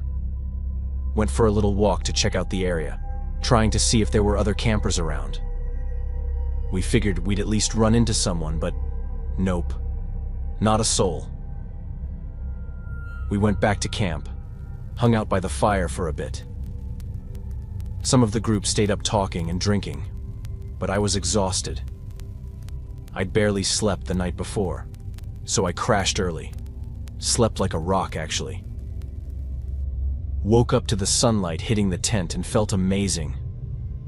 Like, yeah, this is exactly what I needed. The plan for that day was simple. Hike a bit more. Find that spot by the lake everyone said was perfect for swimming. It was starting to get cooler, especially at night, with that thick fog rolling over the water. But during the day, it was still warm enough for a dip, That's when things got weird. Mia, she's one of my closest friends, pulled me aside and said she thought she saw someone standing between the trees, watching us. I looked over where she pointed, but there was nothing there. Still, she looked genuinely scared, like pale and shaky, not just joking around. So I told her I'd go check. I walked toward the trees, and at first, I didn't see anything either. But then I noticed a cigarette butt on the ground, still warm, and I could smell the smoke. Someone had been standing there, like just moments before. I went back and told everyone what Mia had seen, and what I found. The reactions were all over the place. A couple of them got freaked out right away. Liam started talking about setting up stick traps around the tents, which, honestly, was a little much. Carla, though, she just laughed it off. Said it was probably some random person passing through, maybe curious. "Come on, there's 7 of us," she said. "Nobody's gonna mess with a group this big." And she wasn't wrong. So I tried to shake it off too. But Mia couldn't. Liam either. She kept saying she didn't feel safe. And man, looking back now, I can't blame her. That night, we were all sitting around the fire again. And then we heard it. Movement coming from the same direction as before. Mia heard it too. It wasn't my imagination. I grabbed my flashlight, walked up to the tree line and called out, "Hey, is someone there?" Nothing. Just silence. So I figured, okay, must have been an animal or something, and went back to sit by the fire. One by one, everyone drifted off to their tents. I stayed up a bit longer though. Couldn't sleep. I kept thinking about that cigarette. About the fact that we weren't as alone as we thought. Around 3 a.m., I heard more noises out there. Different directions this time. But I forced myself to ignore it. Told myself it was just the forest doing its thing. Then, around 4:30, I woke up to a scream. Carla's scream. I checked my watch, grabbed the knife I keep next to me, but as soon as I touched the zipper to get out of the tent, my hand just stopped working. My strength vanished. My fingers went numb. The knife slipped from my hand. My vision went blurry and then nothing. Black. Next thing I know, the sun's up. Liam's sitting nearby, looking dazed, like he's been hit by a truck. That's when I realized I wasn't in my tent anymore. I was lying outside, on the ground. Tried to get up, but the world was spinning, my head pounding like someone had smashed it with a bat. And then I saw it. We weren't at our campsite anymore. All our stuff was gone. We were all lying in this open space, completely naked, covered only by these red sheets, arranged in a circle. In the middle, another sheet, darker, soaked in what looked like blood. We started shaking each other awake, panicking, crying, trying to figure out what the hell had happened. Nobody remembered anything. Nothing. It took us hours to find our campsite again. And when we finally did, everything was there. Untouched. Like nothing had happened. Liam had brought this satellite phone, so we called the police. They came. Took us to a hospital. We were tested, checked over. They said we'd all inhaled some kind of gas. But nothing else had been done to us. Physically, anyway. The cops think it might have been some kind of cult. They're still investigating, but we still don't know what happened that night. And honestly, that's the worst part.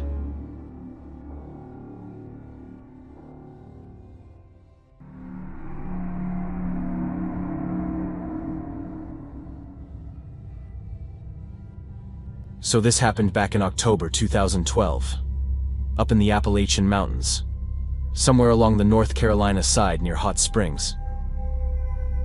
I don't want to be too specific because I still hike there sometimes, but I'll never camp in that area again. It was supposed to be a chill weekend. Just me, my cousin Jake, and our friend Tanner. We'd all grown up hiking together, and every fall we'd pick a new trail to camp out for a night or two. That year, the air was perfect. Cold enough for a hoodie, warm enough that you could sit around the fire without freezing.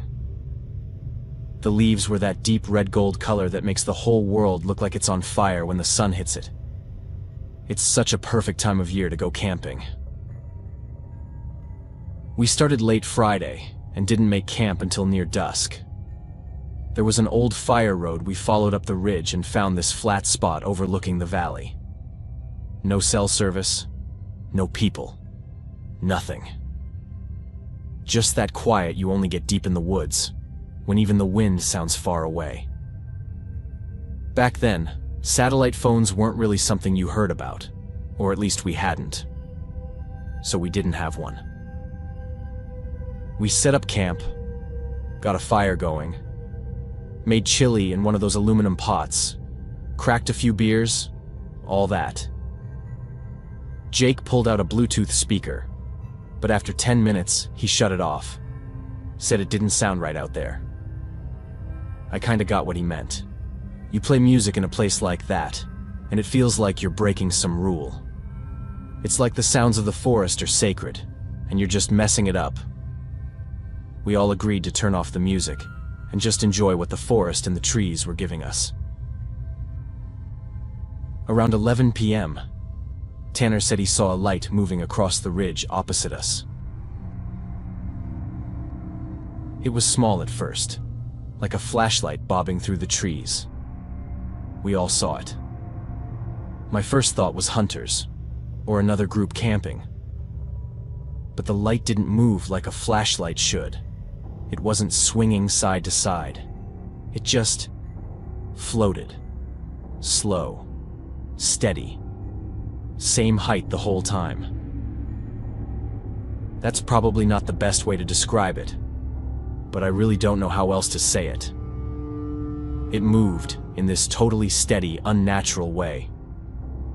We joked about it being a ranger, or some dude walking alone.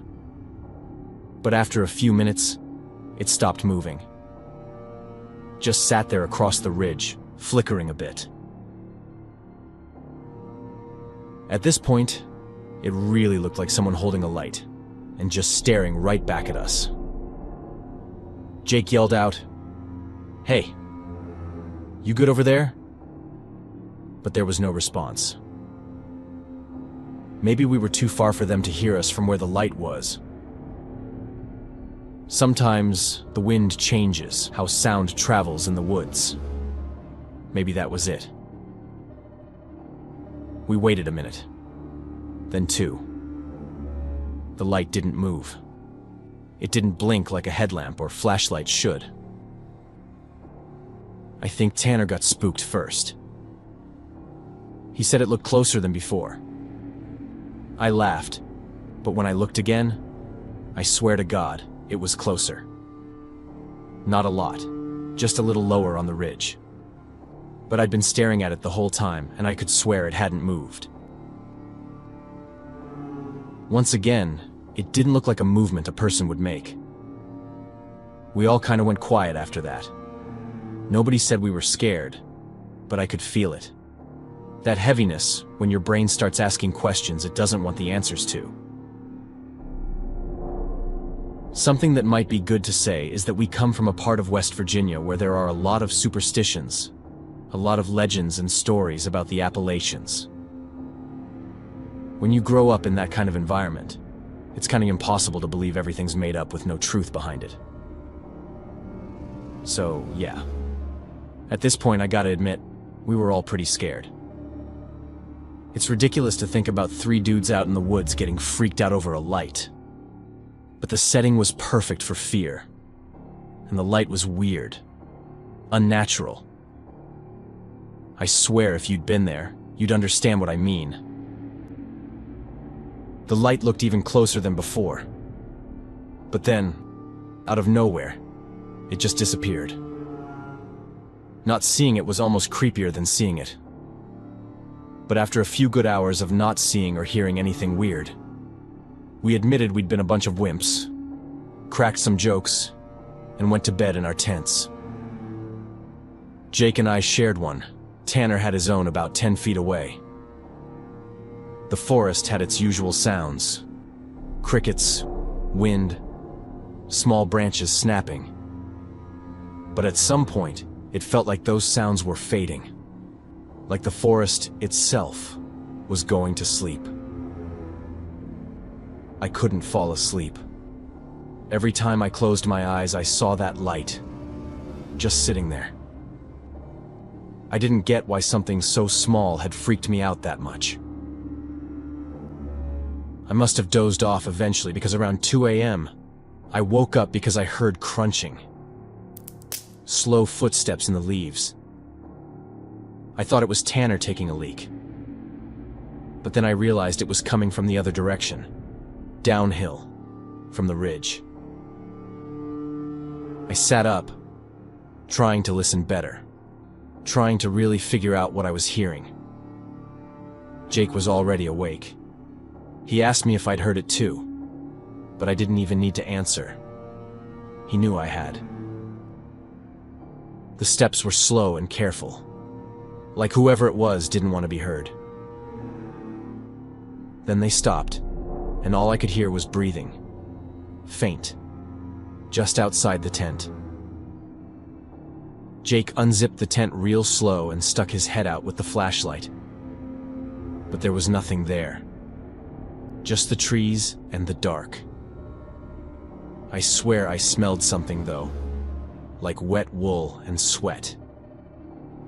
Then Tanner whispered from his tent, "Yo, who's out there?"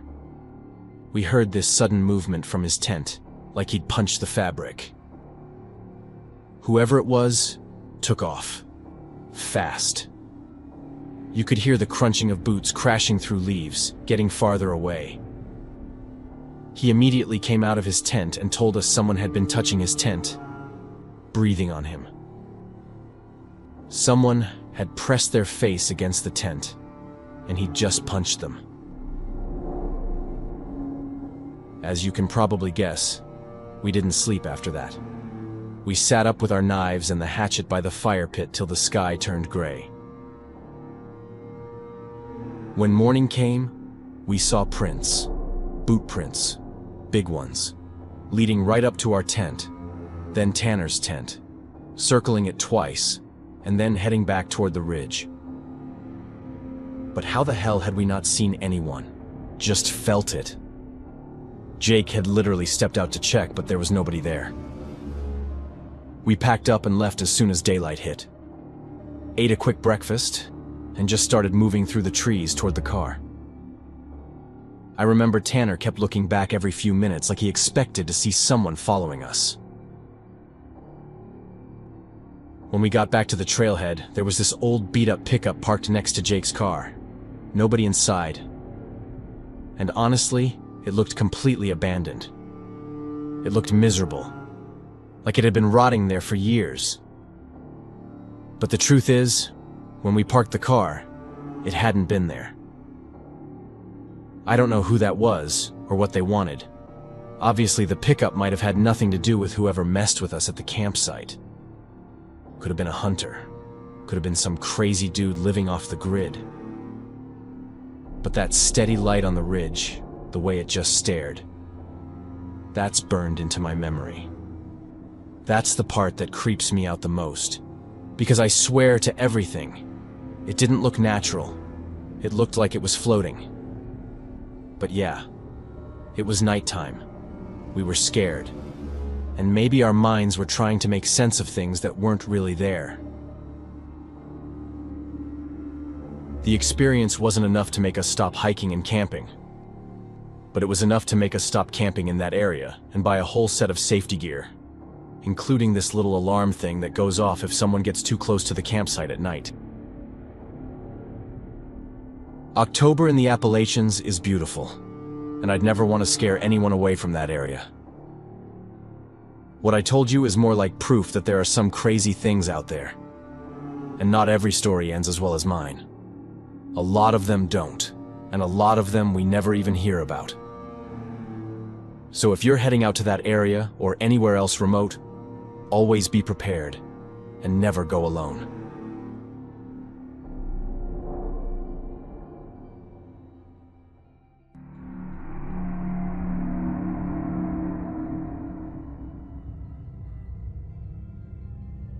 This happened about 4 years ago, late October, I think, right before a storm came in. I'd been running on fumes from work and just needed some time away from people. So I packed up my old pickup and drove out toward the southern part of the Appalachians. Not the touristy side, but one of those back roads that eventually turns into dirt and starts to look more like a path than a road. You know the kind, where the GPS starts lagging and the signal drops to nothing. I'd marked a spot on the map that looked like it had a clearing near a river. Figured I'd hike in, set up camp, and just spend a few days off the grid. No plans, no phone, no noise. It was one of those moments in my life when I just needed my brain to shut off. Not thinking about all the things I had to do or the problems I had to solve. It sounded perfect at the time. I remember the drive being long and quiet. Uncomfortably quiet. That was another reason I was seeking silence. I'd always had a hard time being in silence, listening to what my mind had to say when the noise disappeared. Sometime before, I'd had a conversation with a friend who told me something that still bothers me to this day. If we want to be genuinely at peace with ourselves, we have to learn to listen to silence. Well, I had never learned to do that, so I was trying everything I could to figure it out. I finally reached the area where I was going to leave the car and started walking. The trees were half bare, and everything smelled like wet leaves and cold dirt. It was actually pretty pleasant, way more than I expected. Every once in a while, a gust of wind would roll through and shake more leaves down, and it would sound like footsteps somewhere behind you, even though you knew it wasn't. I figured I'd hike maybe an hour before setting up. But that turned into 3 because every spot I found felt wrong somehow. Too close to water, too open, too dead quiet. I could feel my anxiety creeping back, the need to avoid too much noise like by the water, but also not wanting to be somewhere so silent that I could hear my own breathing. It's weird how silence in the woods can feel heavy, like it's pressing down on you. I was really starting to doubt my decision to come there when I finally found a spot up on a rise above a small creek, flat enough to pitch a tent, and far enough from the trail that I couldn't see it anymore. I built a fire, heated up a can of food, and just sat there watching the light bounce off the trees. The moon was bright, but the shadows still looked thick and sharp. I don't know exactly when it started, but sometime after dinner I heard this strange sound. It wasn't an animal or the wind. At least it didn't seem like it. It was this slow, scraping metal sound, like someone dragging a shovel or a crowbar over rock. It came from somewhere near the creek. I froze, just listening, waiting for another noise. But it stopped after a few seconds. I told myself it was probably junk shifting in the current, or maybe a deer stepping on something, but it didn't sit right with me. As you've probably realized by now, I have a lot of anxiety. And even though I'd been hiking many times before, I'd never done it alone. I didn't hear anything else until I got into the tent. But even then, I barely slept that night. Every time I drifted off, I thought I heard footsteps outside. The thing is, when you're an anxious person, you kind of get used to people telling you that you're imagining things, that you're just overreacting, that it's your nerves talking. And honestly, a lot of times that's true. A lot of times the problems really are just in your head. The problem is that sometimes they're not. Sometimes they're real. And the hardest part is learning to tell the difference between the two. Despite the anxiety, I dozed off here and there, and eventually the night passed.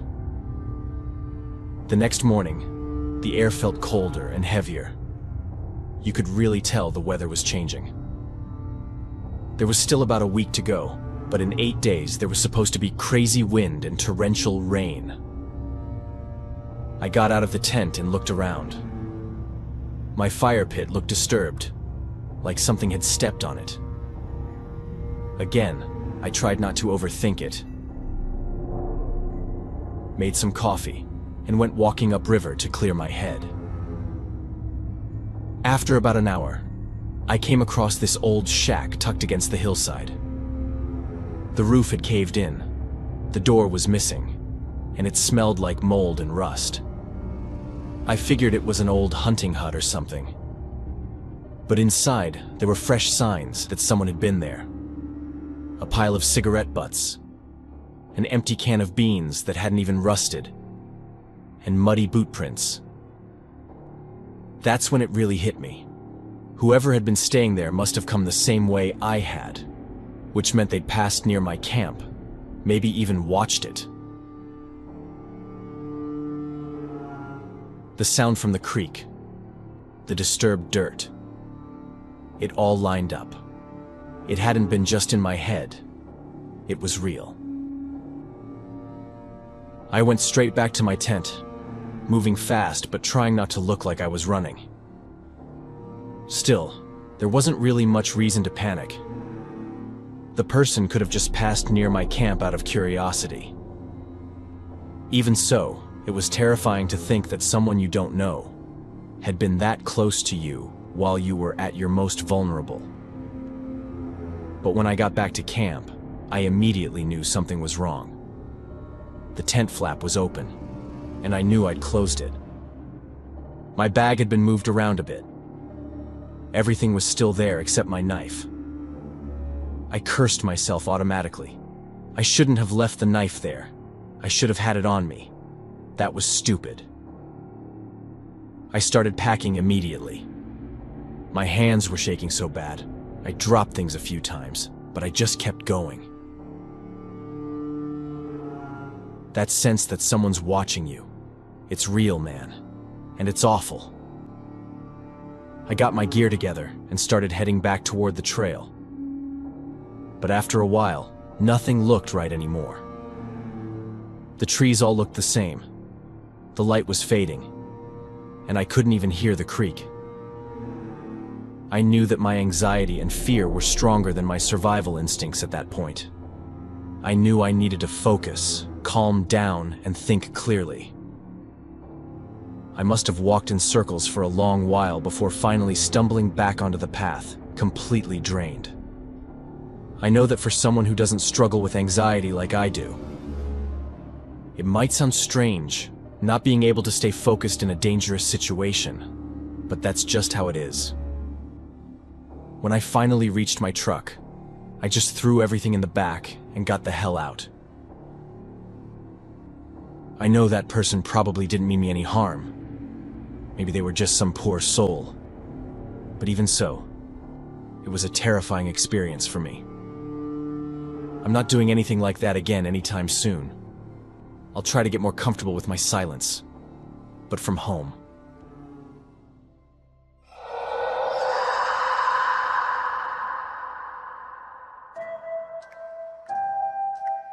Hi everyone, and welcome to Horror Spectator. If you're new here, consider subscribing. We dive deep into the darkest, most chilling real-life horror stories out there. And if you're a returning viewer, I'm so glad to have you back, friend. In this video, we're exploring two stories of people who ventured into the Appalachian Mountains searching for peace and nature, but instead found something far more sinister. From a group of friends who decided to explore the tunnels hidden beneath the mountains,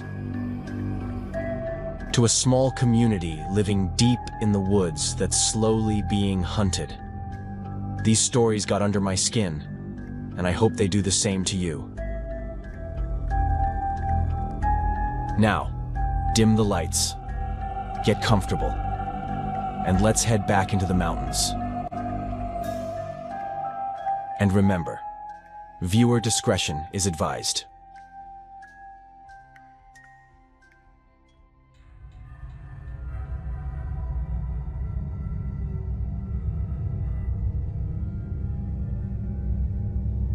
This is a story I don't usually tell, and I definitely never told it like this before.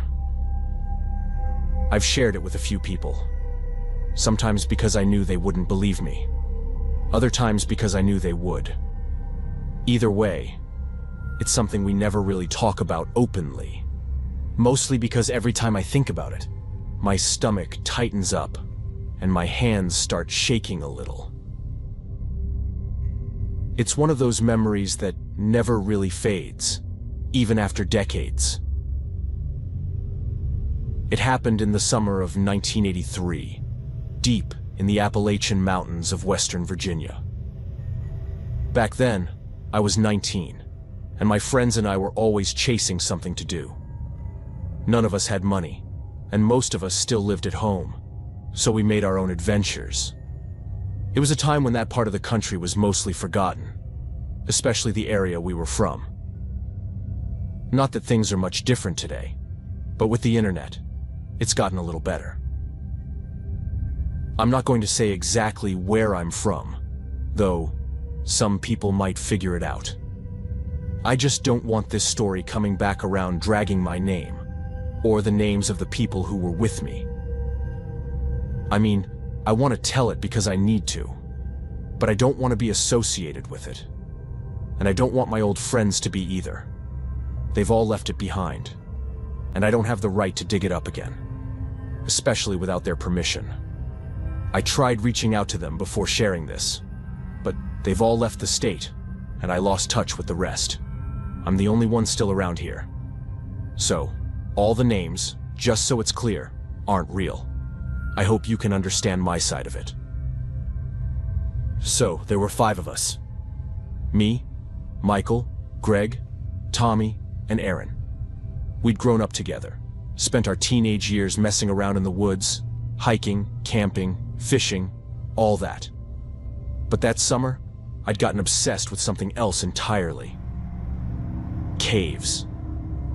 I'd found this old geology book at a thrift store that talked about the cave systems beneath the Appalachians, how they stretched for hundreds of miles through limestone and dolomite, twisting and folding with the mountain's age.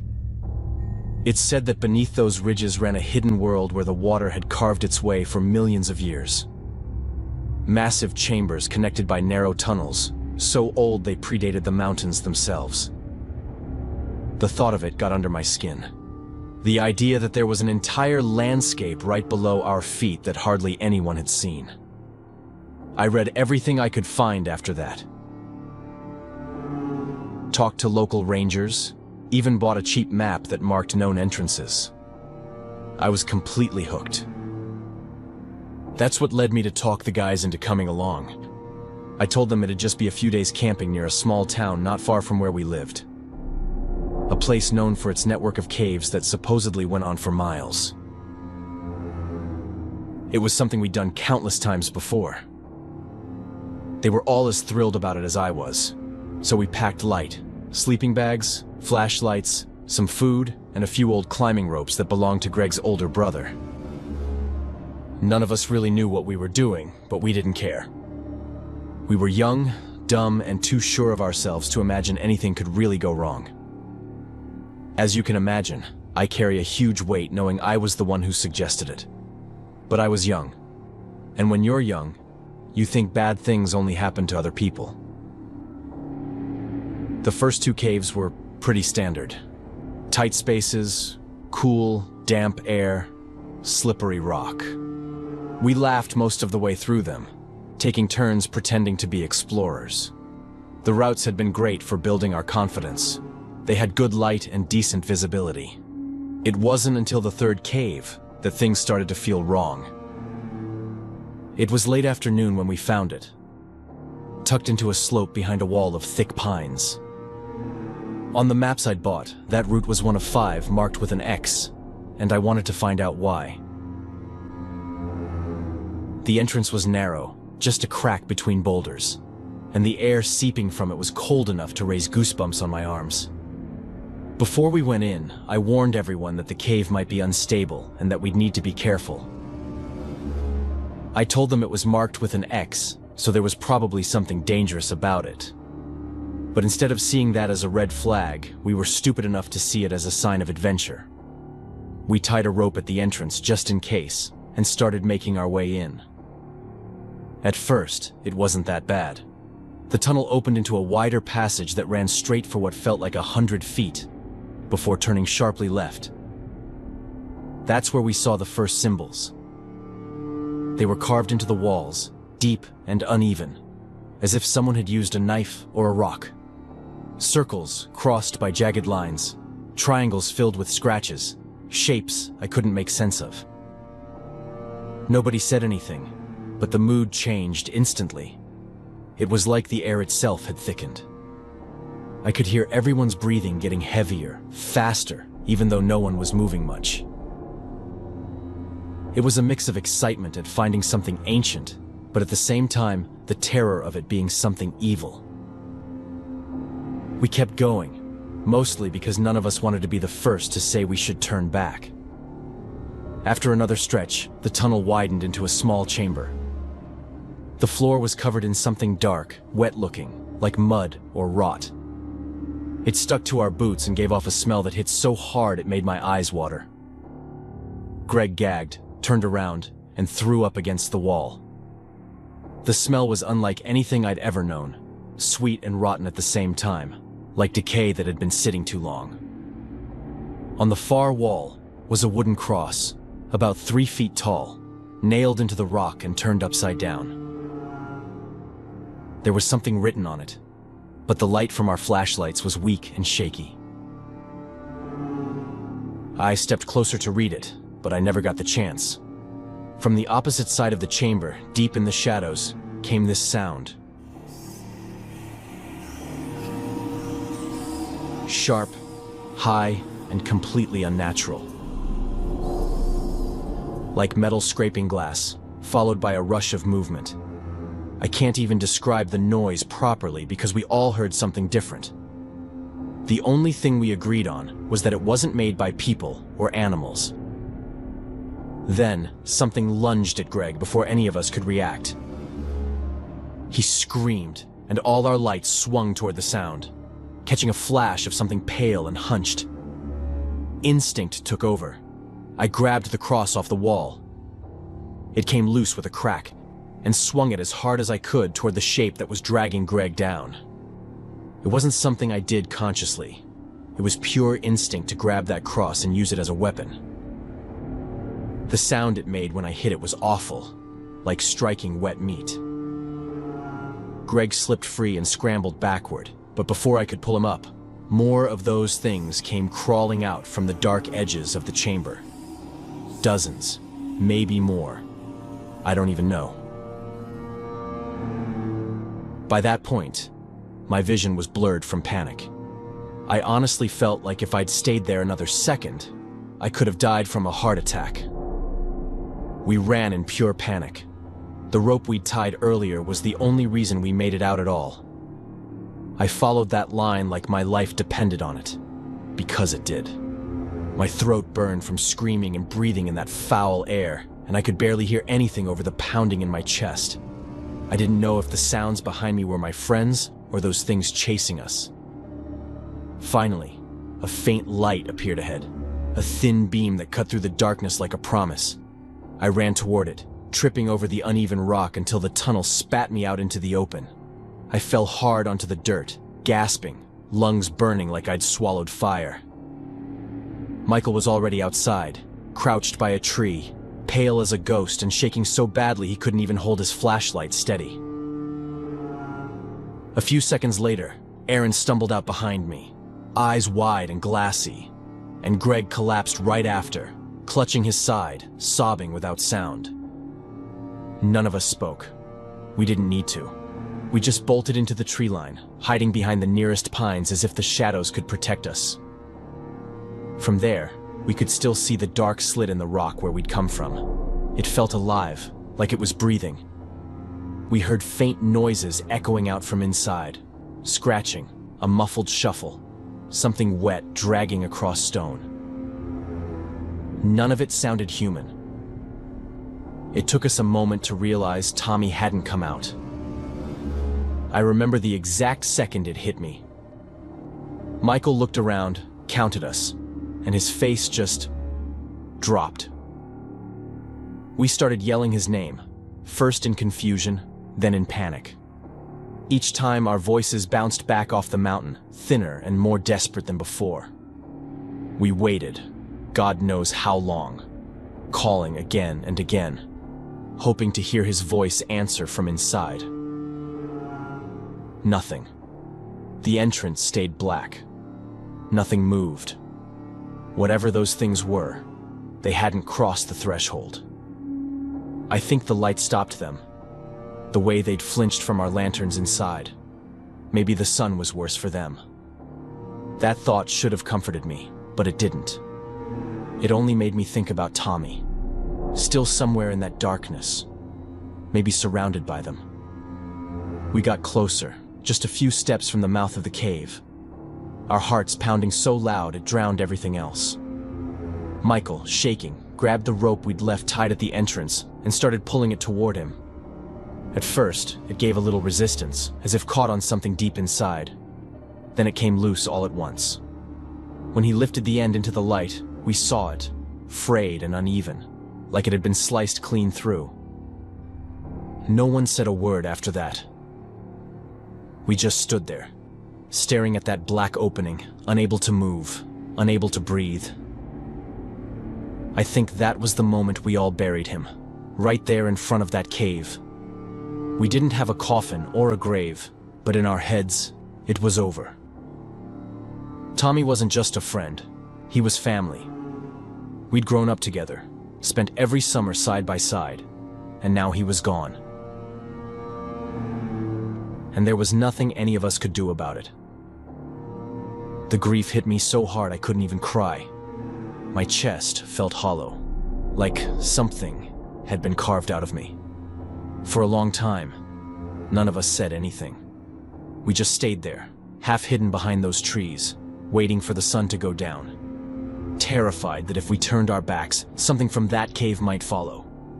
But Michael was the first to pull himself together. He said we had to leave while there was still daylight, that we had to go get help for Tommy. I think it was that sliver of hope that got us moving again, heading down the mountain as fast as we could. By the time we reached the ranger station, we looked half dead, covered in blood, mud, and scratches. They called for help, but no one believed what we said.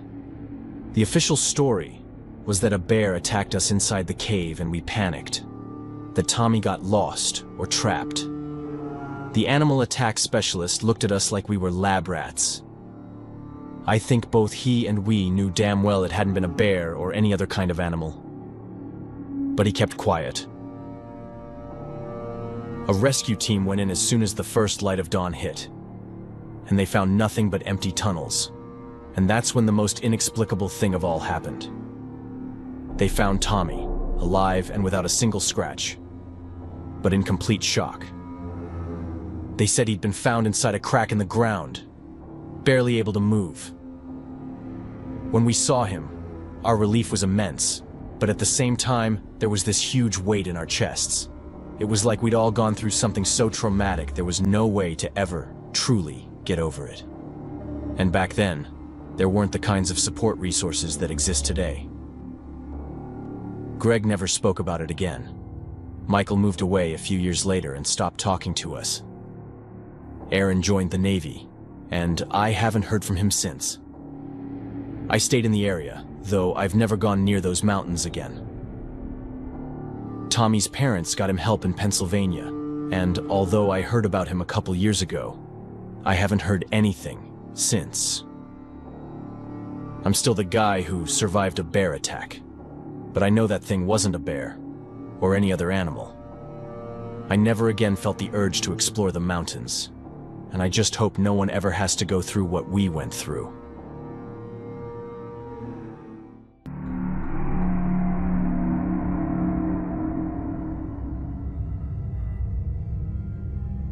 I've always loved the forest. I grew up with my grandmother in West Virginia.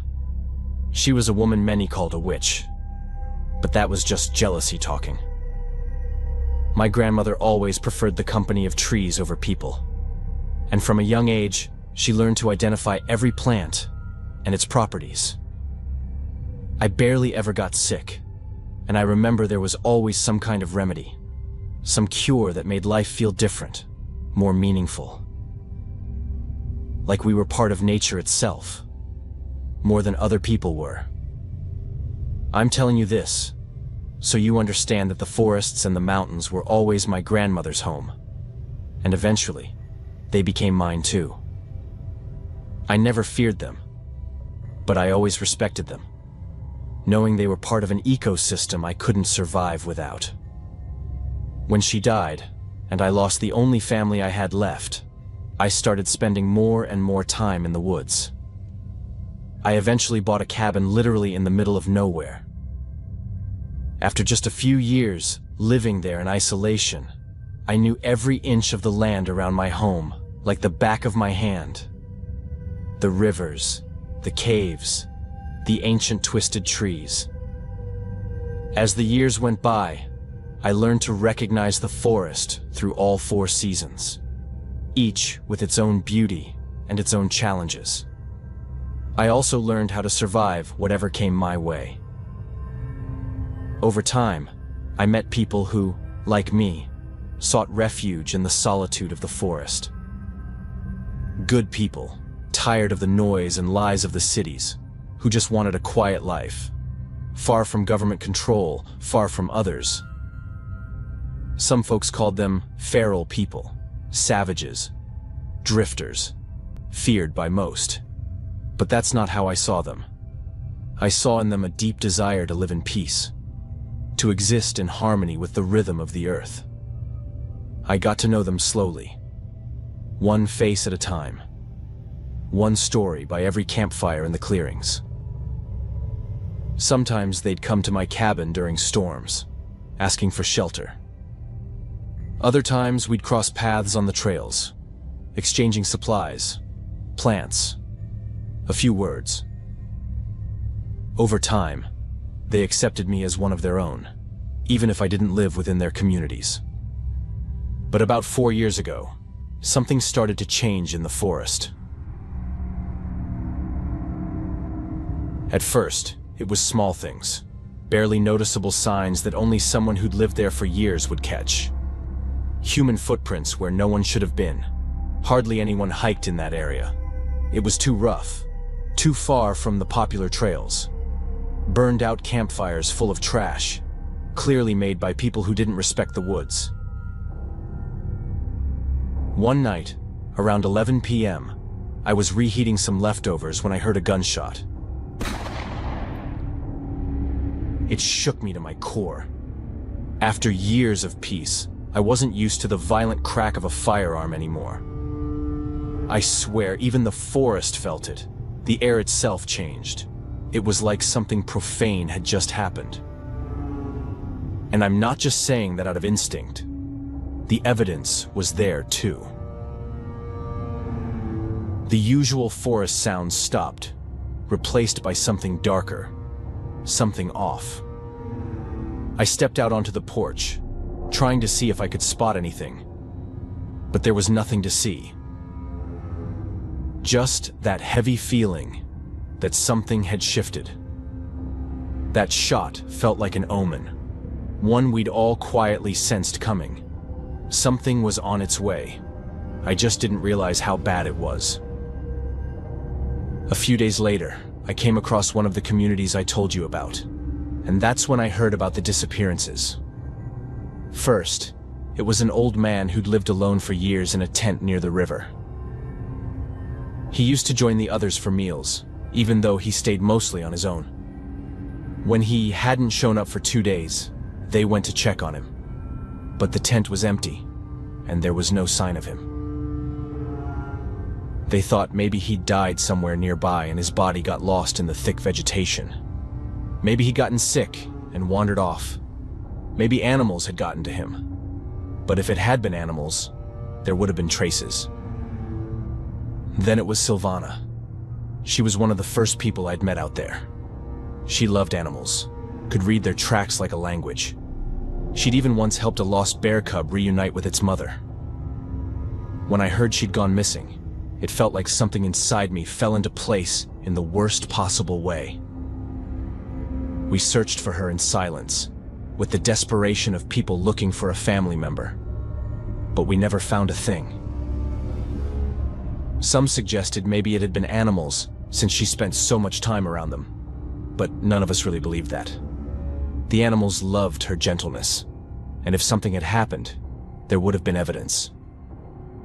Fear started to seep through the forest like fog on a winter morning. People stopped wandering far from their camps. Fires were kept smaller, so as not to draw unwanted attention. Then came 3 more disappearances. 2 men and a woman. I knew all of them. For weeks, the remaining members of the communities tried convincing themselves it was all just accidents. It was winter, after all. Survival was tougher that time of year. It was possible, sure. We all loved the forest, but we also knew how treacherous it could be. One wrong step, and you could vanish forever. But something in my gut told me there was more to it. I could see the same thought reflected in their eyes. Even the forest itself seemed to mourn those people. It's hard to explain, but we could feel its grief. Then, one cold day, late November, I found out the truth. I'd gone out early, with the mist still covering the valleys, searching for a rare herb that only grew in the wettest parts of the woods, along an old hunting trail I barely ever visited. In all the years I'd lived there, I'd only been in that area twice before. Both times looking for that same plant.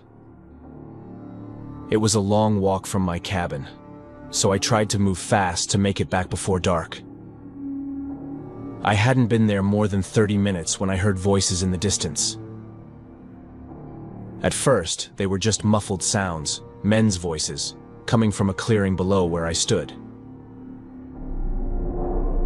I crept closer, not sure why I was so scared, but instinct told me I was about to see something terrible. I wasn't wrong. Through the thick brush, I saw them. 4 men, hooded, dressed in dark clothes, shotguns slung over their shoulders. They moved with a cold precision, like they'd done this before. 2 of them had their backs to me, 2 were facing my direction, but I was hidden and far enough away to stay unseen. They were holding something, but I couldn't tell what it was until they tossed it into a pit in the ground. That's when I realized it was a body. For a moment, time froze. Then I heard one of them crack a joke, making the others laugh. They were enjoying it. I felt sick. My legs moved on their own, backing away slowly, until I saw him. There was a 5th man, standing off in the distance, between the trees. He wasn't wearing a hood. I could see his face clearly, and he could see mine. He didn't move, just stared at me, with this faint smile. Not surprised, but entertained. and he was amused by my fear. Everything happened fast. I stumbled backward, hitting the ground hard, making enough noise to draw the others' attention. They turned toward me immediately, their posture changing. They were ready to hunt. But the man without the hood raised his hand, signaling them to stop. He said something I couldn't make out completely, but I caught one sentence, that I wasn't one of the drifters. I didn't wait around to hear more. I ran for my life. I ran until my chest burned and my throat felt like it was being cut open by the cold air. The winter terrain was brutal, and I had to stop several times to catch my breath. I didn't know if they were following me, but I knew they'd seen me, and that meant I had to act fast. When I finally reached the part of the forest I knew well, I hid inside a cave and called the authorities using my satellite phone. My hands were shaking as I dialed the number. I told them everything, from the exact location to what I'd witnessed. They said they'd send a patrol. Hours later, I got a call back saying they'd found nothing, except that the ground had been freshly dug up. I asked if they were bringing in dogs to search for bodies, but I never got an answer. They just said the investigation would continue, but I already knew better. No one cares about the people who live off the grid. Not long ago, I found out the case had been closed. No arrests, no suspects questioned. They just told me we were safe now, because the men had left the area. And it's true that no one else has disappeared since then. But the silence they left behind is worse than fear itself. The forests of this country are full of people like them. They didn't stop. They just moved on, free to do it all over again somewhere else without ever facing a single consequence.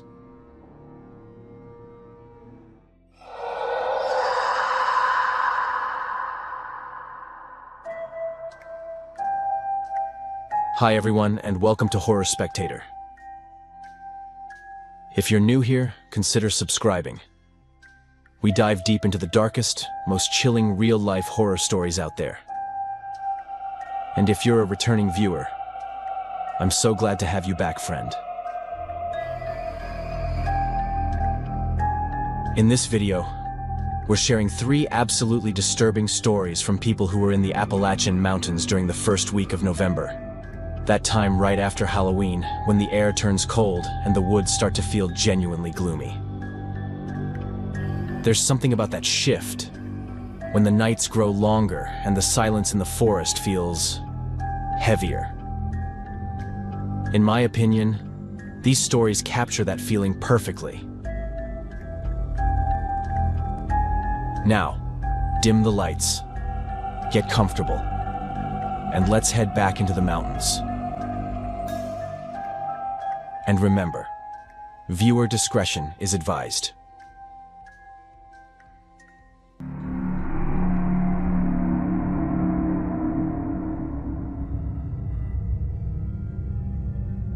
Alright, so I guess this is my turn to finally talk about what happened out there. I've kept quiet for years, partly because I didn't think anyone would believe me, and partly because I didn't want to believe it myself. But the truth is, something went down in those Appalachian woods that still messes with my head every damn day. And it wasn't ghosts, or creatures, or anything supernatural. This was human, and absolutely terrifying. It was early November of 2019. The air had that sharp bite that makes your lungs sting a little when you breathe in too deep. The trees were half bare, the leaves on the ground damp and sticking to my boots, and the sky had that gray look it gets right before winter takes over for good. I'd just gotten out of a rough breakup and needed to clear my head. I'd been hiking most of my life. Grew up in Virginia, not far from Shenandoah, and I figured a few days alone in the mountains would do me good. No phone service, no noise, and no people. Just me, the trees, and some peace. Or that's what I thought I was getting myself into. I'd done several trails in those mountains before and never had any major problems. Of course, I'd run into the occasional creep, or those people who were clearly under the influence of something. But nothing serious. The first 2 days were fine. The ground was slightly wetter, and therefore more challenging than it would have been if I'd done this in the summer, but still manageable. Cold, quiet, but fine. The kind of quiet that makes you feel small but calm, you know? I had my little tent, my gear, food packed for 5 days. I set up camp near this old fire tower that looked like it hadn't been used in decades. The steps were half rotted, and someone had carved words into the railings. Random names and dates, the usual graffiti you find out there. But one carving stood out. It just said, "We watched you sleep." I remember thinking it was creepy, sure, but figured it was some dumb joke left by teenagers. Sometime around 2 a.m., I woke up to what sounded like footsteps outside my tent. At first, I thought it was an animal, maybe a deer or a raccoon rummaging through my food bag. The wind was light, just enough to make the trees creak. I reached for my flashlight, but before I could unzip the tent, the sound stopped and it was dead quiet again. Not even the wind made a sound. That silence hit hard. Anyone who's been deep in the woods knows that feeling. Something's off. I stayed still for a long time, listening. But after several long minutes with nothing happening, I went back to sleep. The next morning, frost covered everything and my food bag was gone. Not torn up, not dragged off, just gone.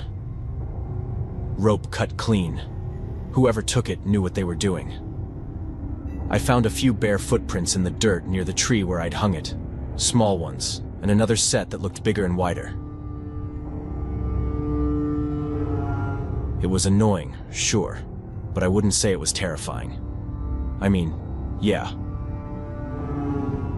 It's always unsettling knowing someone got close enough to your camp while you were asleep, especially if they stole food. But it wasn't exactly uncommon. It had happened to me a few times before, so I didn't freak out.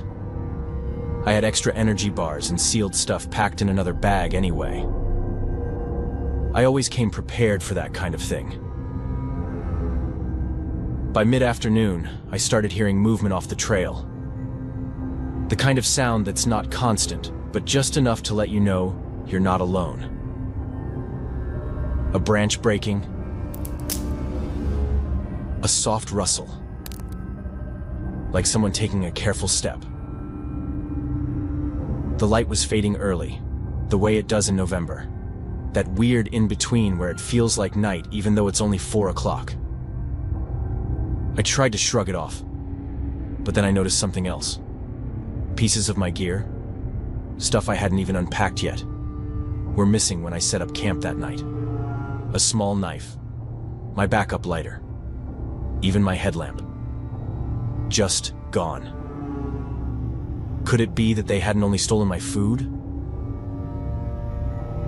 The only time of day I'd set my things down had been by a creek to cool my hands and neck. At that time, I'd heard a noise nearby, but when I looked toward where my stuff was, I didn't see anyone. Still, my gut told me that the theft the night before hadn't been an isolated thing. I'd heard footsteps around me, small noises, and together it painted a picture that I was being followed. Even without concrete proof, our instincts often know what they're doing. Even when our brain tries to come up with logical explanations, instinct exists for a reason. When you're in the middle of nowhere, you need to listen to it. That night, I barely slept. The cold made my breath fog up inside the tent, and every sound felt amplified. I kept telling myself I'd hike out the next morning, cut the trip short, call it what it was. A bad vibe. But before sunrise, I woke up again. This time, I wasn't alone.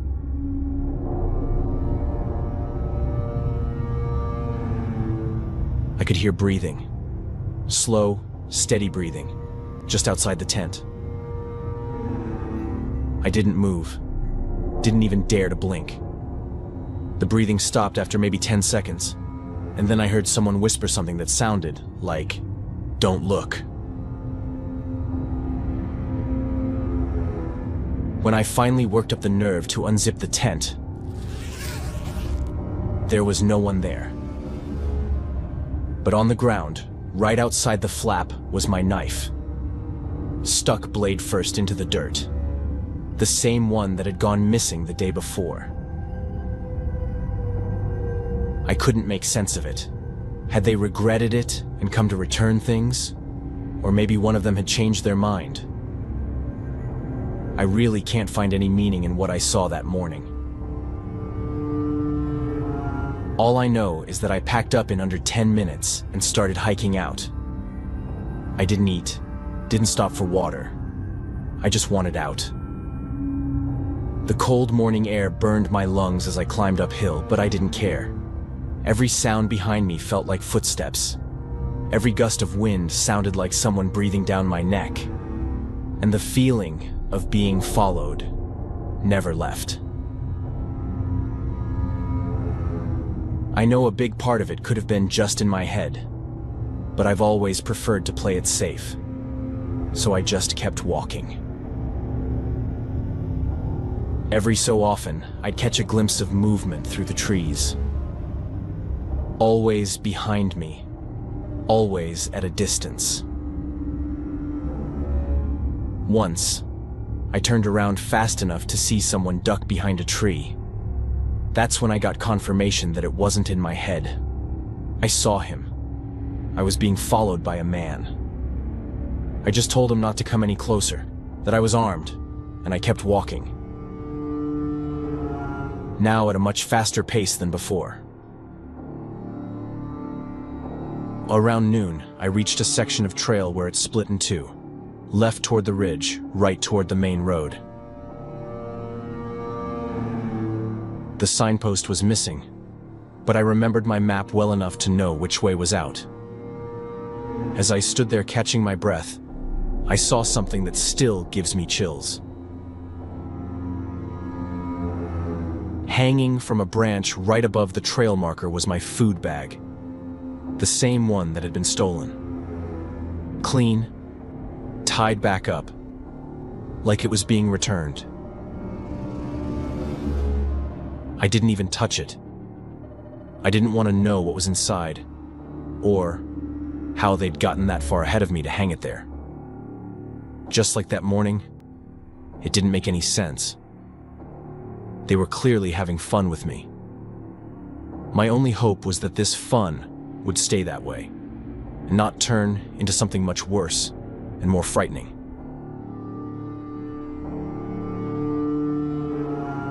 Then, from far away, I heard someone say, "Run," and I ran. I knew that word was meant for me, and I knew I was being hunted. I ran until I couldn't anymore. Only then did I stop to catch my breath, then kept going. By the time I reached the parking lot hours later, the sun was already setting. The air had that biting cold that creeps into your bones. I was shaking so bad I could barely start my car. I filed a report that night with the local sheriff. They took it seriously at first, asked me a bunch of questions, checked the lot, the trailhead, everything. A week later, the deputy called me back and said there was no evidence of criminal activity. They said if they got any other reports like mine, or if any lead came up, they'd let me know. Honestly, it didn't seem like one of those cases where they just didn't care. It seemed like they were genuinely interested and really tried to help me. But whoever had followed me in the forest knew what they were doing. and knew how to leave no trace. That was the last I heard from them. It's been 6 years now, and I haven't been back to those mountains. I still hike, but never alone. And sometimes, when I'm out in the woods, I get that same eerie silence again. That same feeling that something's just out of sight. And yes, it's a dramatic thing to say. But that doesn't make it any less real for someone who went through what I feel I went through.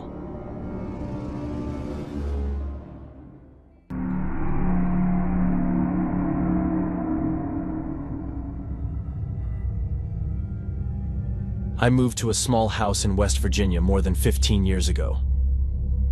Back then, I was quiet, introverted, the kind of guy who preferred silence and space over people.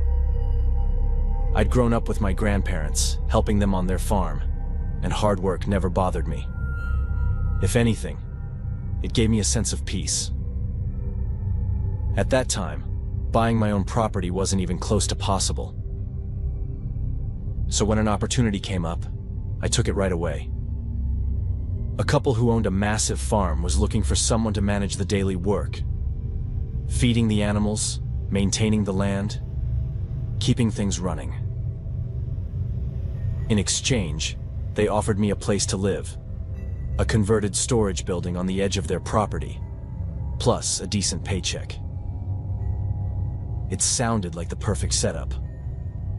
I could save money, live quietly, and learn even more about running a farm. The couple seemed kind enough at first. A little odd, yes, but polite. The farm was huge, so even though I technically worked for them, I could go days without seeing either of them. For the first 2 years, things went smoothly. I did my work, got paid, and minded my business. But the truth is, from the moment I met them, something didn't sit right with me. It wasn't anything obvious, just a strange feeling that lingered in the air whenever I was near them. I almost turned down the job because of it. Fast forward 2 years, and I was living what most people would call a simple, peaceful life. Until one night, everything changed. I've always been into reading real-life crime stories and strange personal accounts on Reddit. I don't know why, but there's something about reading other people's experiences that pulls me in. One evening, I came across a post that caught my attention. The person described a situation eerily similar to mine. They talked about living on a farm, working for a couple who behaved oddly, and staying in a converted outbuilding. It was so close to my own life that I couldn't stop reading. Then the story got darker. The writer said they'd heard screaming one night coming from the main house and decided to investigate. I remember my heart sinking as I read. Every word felt too specific, too real. The description of the farm, the layout of the house, even the monthly reports the caretaker had to give. It was identical to my situation. It was like reading my own life on someone else's screen. The post was 2 years old. I couldn't get it out of my head, so I decided to find out who had written it. A friend of mine, someone who knew their way around the internet, managed to trace the old email behind the account. I wrote to the person, asking if what they'd written was true. It might sound strange, but 15 years ago, the internet was a very different place from what it is now. Days later, I got a short reply. It said, "It was just a story. Please don't contact me again." But the tone didn't sound dismissive. It sounded scared. That was enough to push me over the edge. The descriptions were too precise to be made up. And the part that haunted me most, the writer claimed they'd discovered something underground, a hidden basement, completely sealed off, where people were being kept. After that, I couldn't sleep properly. Every night I'd lie awake, staring at the ceiling, wondering if I was living on the same property. I found myself reading the story over and over again, noticing more details each time. Then, one weekend, the couple told me they'd be out of town for a few days, and I just knew that that was my chance. When their car disappeared down the long dirt road, I waited about an hour, then walked up to the main house. Obviously, the front door was locked tight. I was even prepared to make it look like a break-in, to stage an attempted robbery, just to prove how obsessive I'd become. The house was old, but unbelievably luxurious. There was no way a farm could be that profitable, or could it? And when I say luxury, I mean extreme luxury. I checked every room. The kitchen, the living room, their bedroom. Nothing seemed out of place. But I knew I was just stalling, avoiding what I really needed to do. Heading toward the kitchen, the area that led down below, to the basement where, supposedly, hell itself existed. I decided it had to be now or never.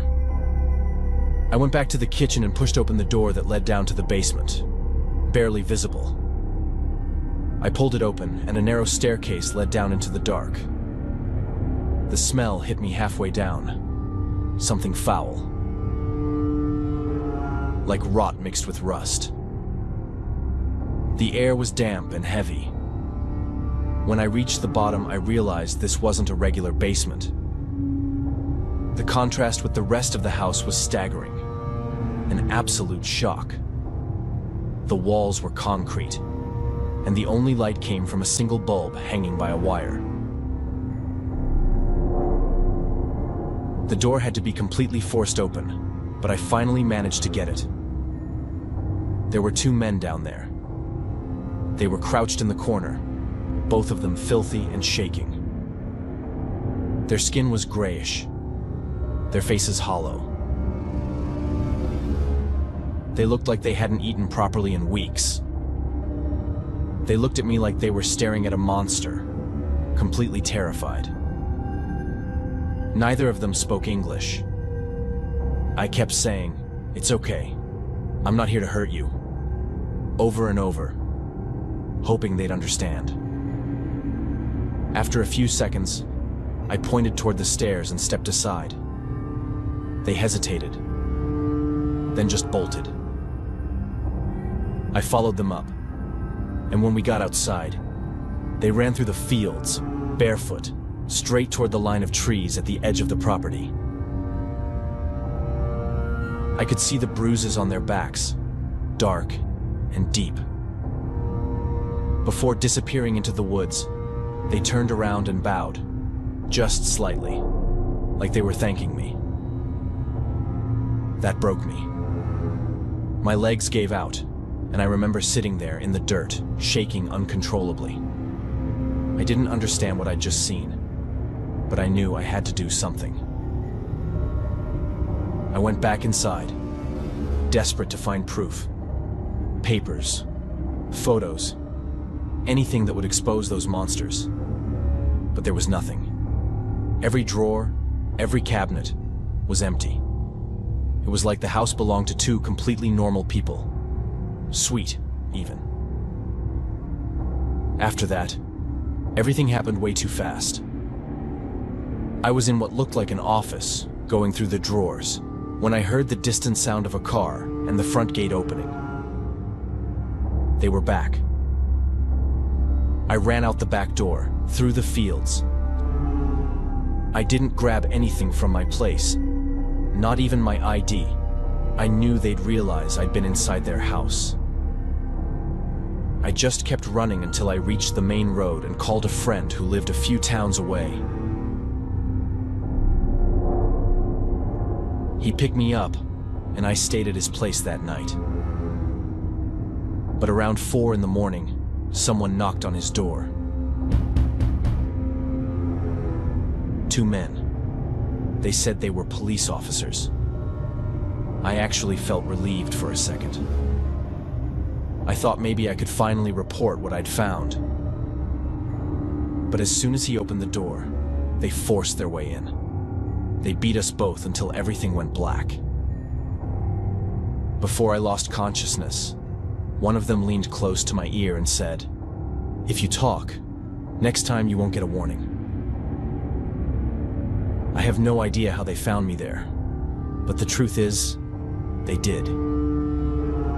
That was more than 15 years ago. Since then, I've changed my name twice. I've moved across different states, lived under the radar, always looking over my shoulder. I sent anonymous reports to the police years ago, but nothing ever came of it. From what I've heard, the farm's been abandoned for over a decade now. No one knows what happened to the couple. Maybe they packed up and moved their operations somewhere else. Maybe they were caught and silenced. Maybe they're still out there, living quietly, pretending to be just another elderly pair in the countryside. All I know is that I still see those men's faces when I close my eyes.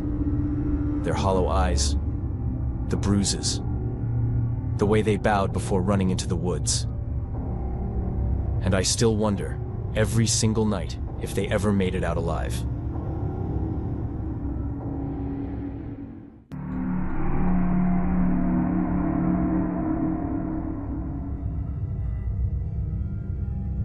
My parents still own a cabin in the lower Appalachians, a few miles outside a town that barely exists anymore.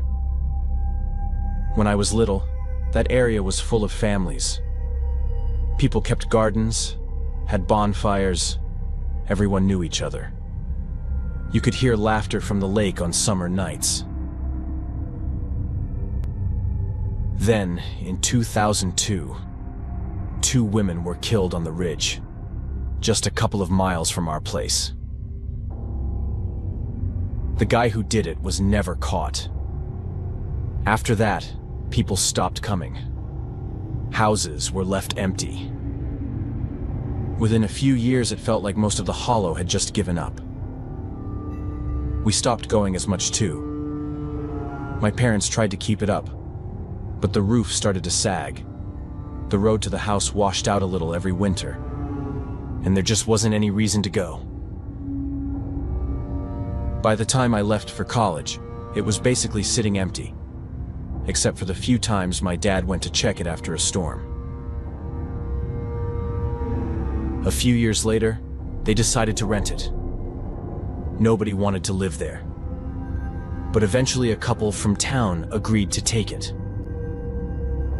Their names were Leonard and Elsie. They were older, maybe late 60s. He was the type that always looked angry about something.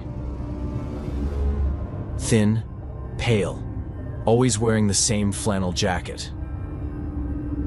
People in town said he yelled at his wife a lot. My mom didn't like the idea, but my dad said beggars can't be choosers, and it was better to have someone paying rent than let the place rot. For a while, everything seemed fine. Leonard kept to himself. He fixed the fence, mowed the grass. The neighbors said they barely saw Elsie anymore. Then, out of nowhere, they moved out. Didn't leave a note or call. They just packed up and left. My parents figured he must have found somewhere cheaper closer to town. About a year after that, we all went back together. It was November, cold and gray. The kind of cold that seeps into everything. The plan was just to stay a few nights, check if the pipes had held through the last winter, and maybe decide whether to sell the place. My sister brought our cat, Willow. She was gentle, the kind of cat that made friends with everyone. My mom said she'd keep the place from feeling so empty. The first couple of days were normal. The house smelled musty, but familiar. We spent the day cleaning, went into town for supplies, that kind of thing. Then, on the third morning, we found Willow lying under the back steps, twitching, drooling. My mom started crying before anyone could even speak. My sister grabbed her and ran for the car. She drove faster than I've ever seen her drive in my life. The vet said it was rat poison. Said she'd have died within an hour if my sister hadn't gotten her there that fast. We didn't keep poison in the cabin. Never had. We didn't even have traps. The vet said the amount was deliberate and definitely not an accident. After that, things started feeling wrong. We noticed cigarette butts in the driveway that hadn't been there before. The motion light over the porch came on in the middle of the night even when there was no wind.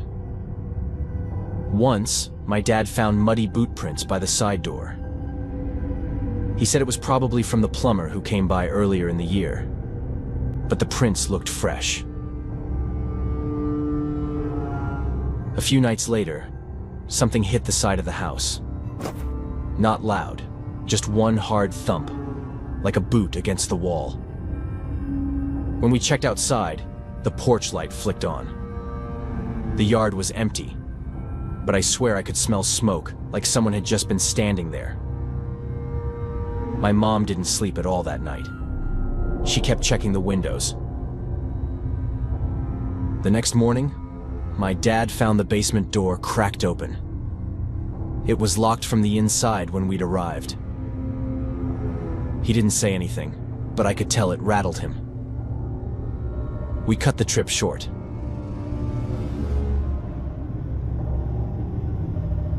We packed up that afternoon. The morning we left, we noticed the lock on the back door was broken. It had been pried open. Inside, nothing was taken. But the air felt stale, colder somehow. My mom said it smelled like cigarettes again. A week later, the sheriff called. He said a neighbor had seen Leonard's old pickup parked near the end of our road at night. The man hadn't spoken to anyone, just sat there in the dark for hours. They tried to find him afterward, but the truck was gone. No record of where he went. My parents haven't been back since. The house still stands, but no one lives there. The porch light's probably still broken. Willow's still alive. She has a small scar on her side from where they had to treat her, but she's fine. I try not to think too much about that. I don't believe in curses or ghosts. But sometimes, when I picture that cabin, I see it how it looks now. Empty, half swallowed by trees, the road nearly gone. And I wonder if maybe Leonard never left the ridge.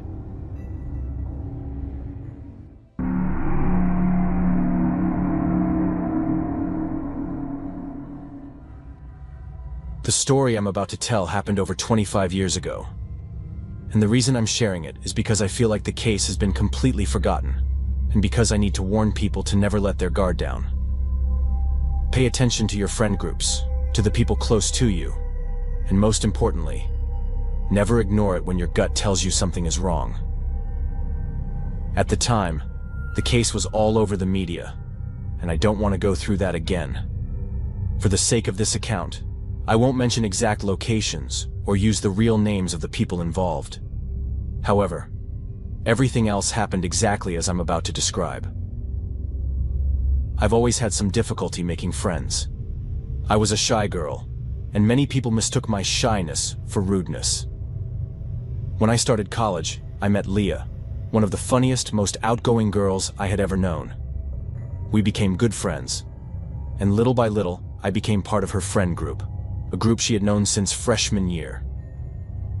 The idea of belonging to a group like that was something I had only dreamed of, so when the opportunity came, I grabbed onto it with everything I had. The group was amazing, and I loved everyone. But there was one guy, let's call him Robert, who always made me uncomfortable. He had never done anything to me, but something about him gave me chills, and not in a good way. The summer after our sophomore year of college, the group planned to spend a week in a cabin in the Great Smoky Mountains and hike part of the Appalachian Trail in that area. I had never been very adventurous, and I don't remember ever having gone hiking or camping before that summer, but I didn't hesitate to say yes. The trip to the cabin is one of my best memories. Everyone had fun on the drive there, and even the hike to the cabin, though exhausting, was fantastic. I remember thinking Robert seemed particularly excited, more than I had ever seen him before, and I started to wonder if I had misjudged him. The week was planned down to the smallest detail. Michael, one of the guys in the group, loved making plans and lists, so he took care of everything for us. The idea was to hike several trails, and on the third day, tackle one of the biggest ones in the area. That hike would require spending the night outdoors in tents to reach a specific part of the trail. I had never camped before, and the idea seemed exciting to me. However, by the second day, I started feeling the first symptoms of something. I had a slight fever, or at least I thought I did, but no one had brought a thermometer. So, as a group, we decided I would stay at the cabin while the others went on the hike. Leah protested, saying it didn't make sense for me to stay alone, but I didn't want them to miss out because of me. Besides, if I was really sick, it was better for them not to stay with me and risk getting sick too. That's when Robert said not to worry because he would stay behind as well. He explained that he wasn't feeling great and didn't want to slow them down. The way he said it, and the smile he gave me right after made my stomach clench. Something felt off. Maybe his eyes, maybe his smile, maybe just an innate instinct of danger. But I ignored that feeling, smiled back, and let it go. I didn't want to ruin the mood, and I had no proof that anything was wrong. The next morning, the others left. Leah came to my room, gave me a tight hug, and asked if I was sure I'd be okay. Later, I found out that she too had felt uncomfortable around him. I told her yes, not to worry, and forced my best smile. The day went fine. There were awkward moments of silence between me and Robert, but nothing that truly alarmed me.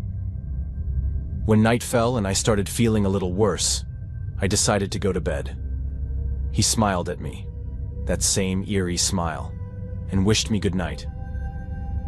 Since we arrived, I had never locked my bedroom door, but that night, instinct took over. Without a second thought, I closed and locked it as a precaution. I woke up around 2:30 a.m. to a soft knock on the door. It was Robert. Casually, he asked if I could give him a painkiller for his headache. I told him Leah had left a first aid kit in the kitchen. There was a brief silence on the other side, almost imperceptible, but it sent a shiver down my spine. Then, he thanked me and walked away. Not even 30 minutes later, he knocked again. He said what he took hadn't worked and asked for another pill. That didn't make sense. He knew he couldn't take 2 different medications in such a short time. I explained that to him, and once again, there was silence from the other side of the door. He was clearly trying to get me to open it one way or another. Then, in an extremely aggressive tone, he demanded that I open the door and give him the pill. At that moment, I knew something was very wrong. He was desperate to get me to open the door, and I knew that if he really wanted to, he could break it down. That's when I made the decision that probably saved my life. I couldn't call the police in the middle of nowhere without a clear reason. I had to get out of there.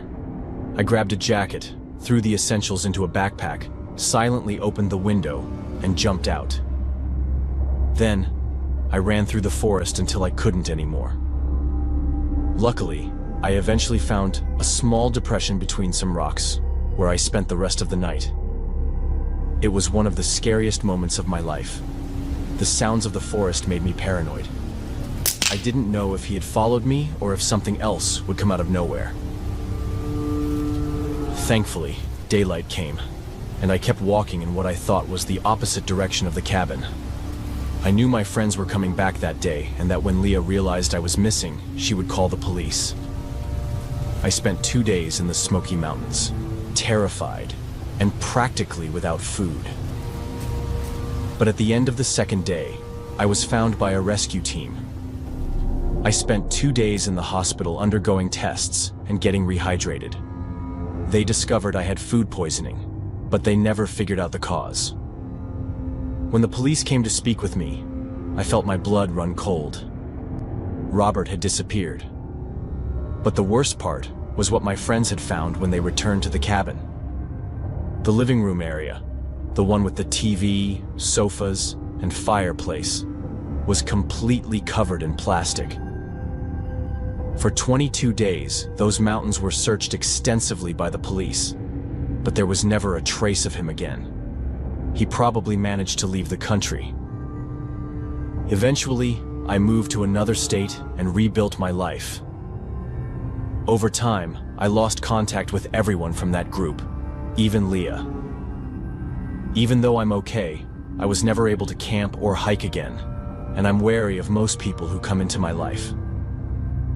My goal in telling this story is to warn you. Instinct exists for a reason. We often ignore it to avoid upsetting others. But if I learned anything from this experience, it's that it's always better to be safe than sorry.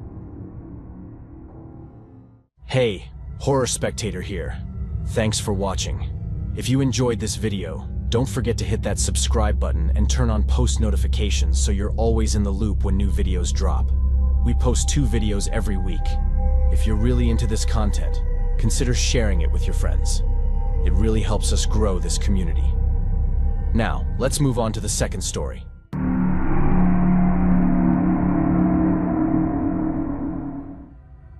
In 1983, I was 22 years old, fresh out of college, and completely lost.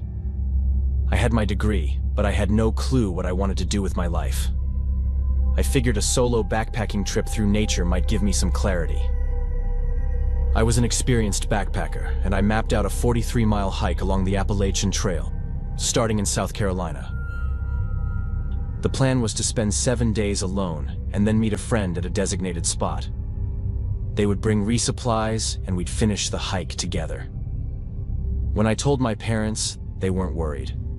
I had done trips like this before, and they trusted my skills. So on November 18th, I set off. The first couple of days were incredible. The weather was perfect, the scenery was breathtaking, and I had plenty of time to reflect. But on the third morning, something changed. I woke up in my tent with a deep, unshakable sense of something. It wasn't logical. I had everything I needed, I hadn't forgotten anything, and yet I couldn't shake the feeling that something was wrong. I think it's important to say that I'm nothing like that guy who always knows how to identify danger and when to act. In fact, even though I grew up in these mountains and have a great sense of direction, I've never been good at recognizing dangerous situations. So having that feeling was completely strange to me. I was still inside the tent when I suddenly remembered what I had dreamed during the night, or at least what I thought had been a dream. I was inside that same tent. It was nighttime, and I had heard some kind of noise, something kind of bizarre. I pushed that feeling aside, got up, and stepped out of the tent. Then I packed up my campsite and got ready to move. As I scanned the tree line, just casually, not expecting to see anything, I thought I saw a man standing behind a tree about 50 or 60 feet away. I did a double take, but when I looked again, he was gone. I stood there, staring at the spot where I had seen him, wondering if my mind was playing tricks on me, If someone had been there, why wouldn't they show themselves again? Out here, hikers usually greeted each other, especially in such a remote area. A growing unease settled over me. I wasn't ready to call out. It felt too strange. Instead, I hurriedly packed up my gear and started down the trail, putting as much distance as I could between me and that spot. As I walked, the eerie sensation of being watched wouldn't go away.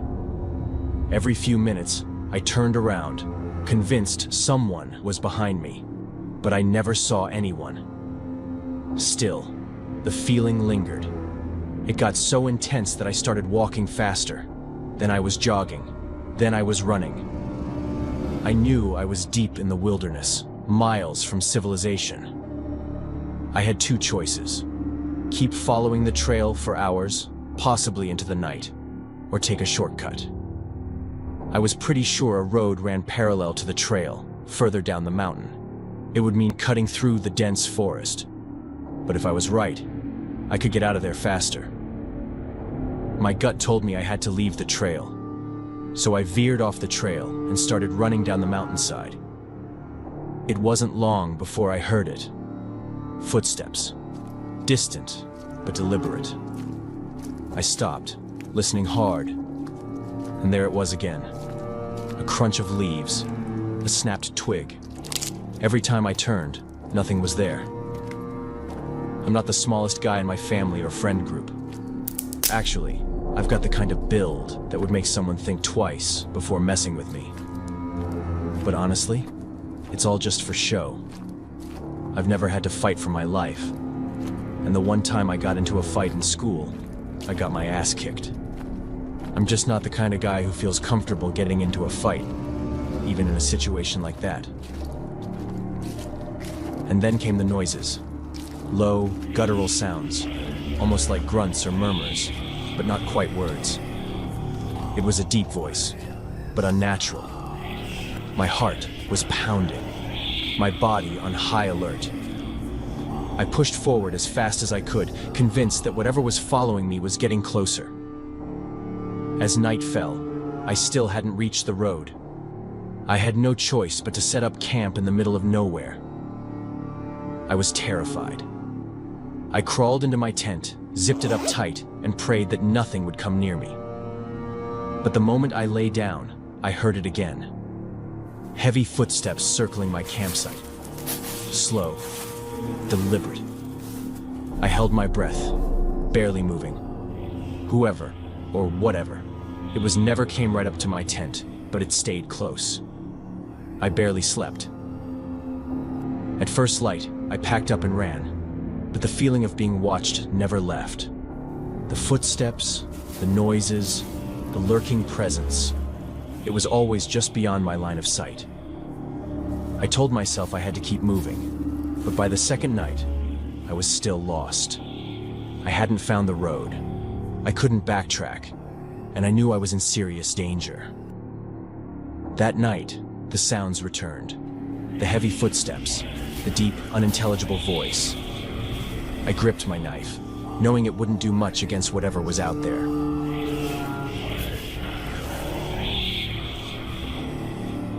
By the third day, I was exhausted and out of options.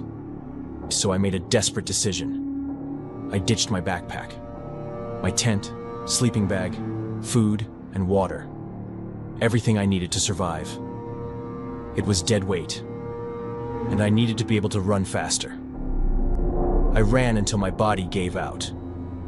I realized that people might find this decision strange, but the truth is, at the time, I was completely desperate, being stalked, and I was absolutely sure that sooner or later, I would find the road. The backpack I was carrying was slowing me down and draining my last bit of energy. I don't know if it was the best decision or not, but it was the only one I could make at that moment. I was found 3 days after ditching my backpack, 6 days after it all began. I barely remember anything, and most of it is a complete blur. The one thing I do remember is leaving my backpack behind and taking off running. But the farther I ran, the more everything faded, like I was slipping in and out of reality. A hunter discovered me slumped against a tree, delirious, dehydrated, and barely clinging to consciousness. At first, I thought he was my stalker, and I panicked.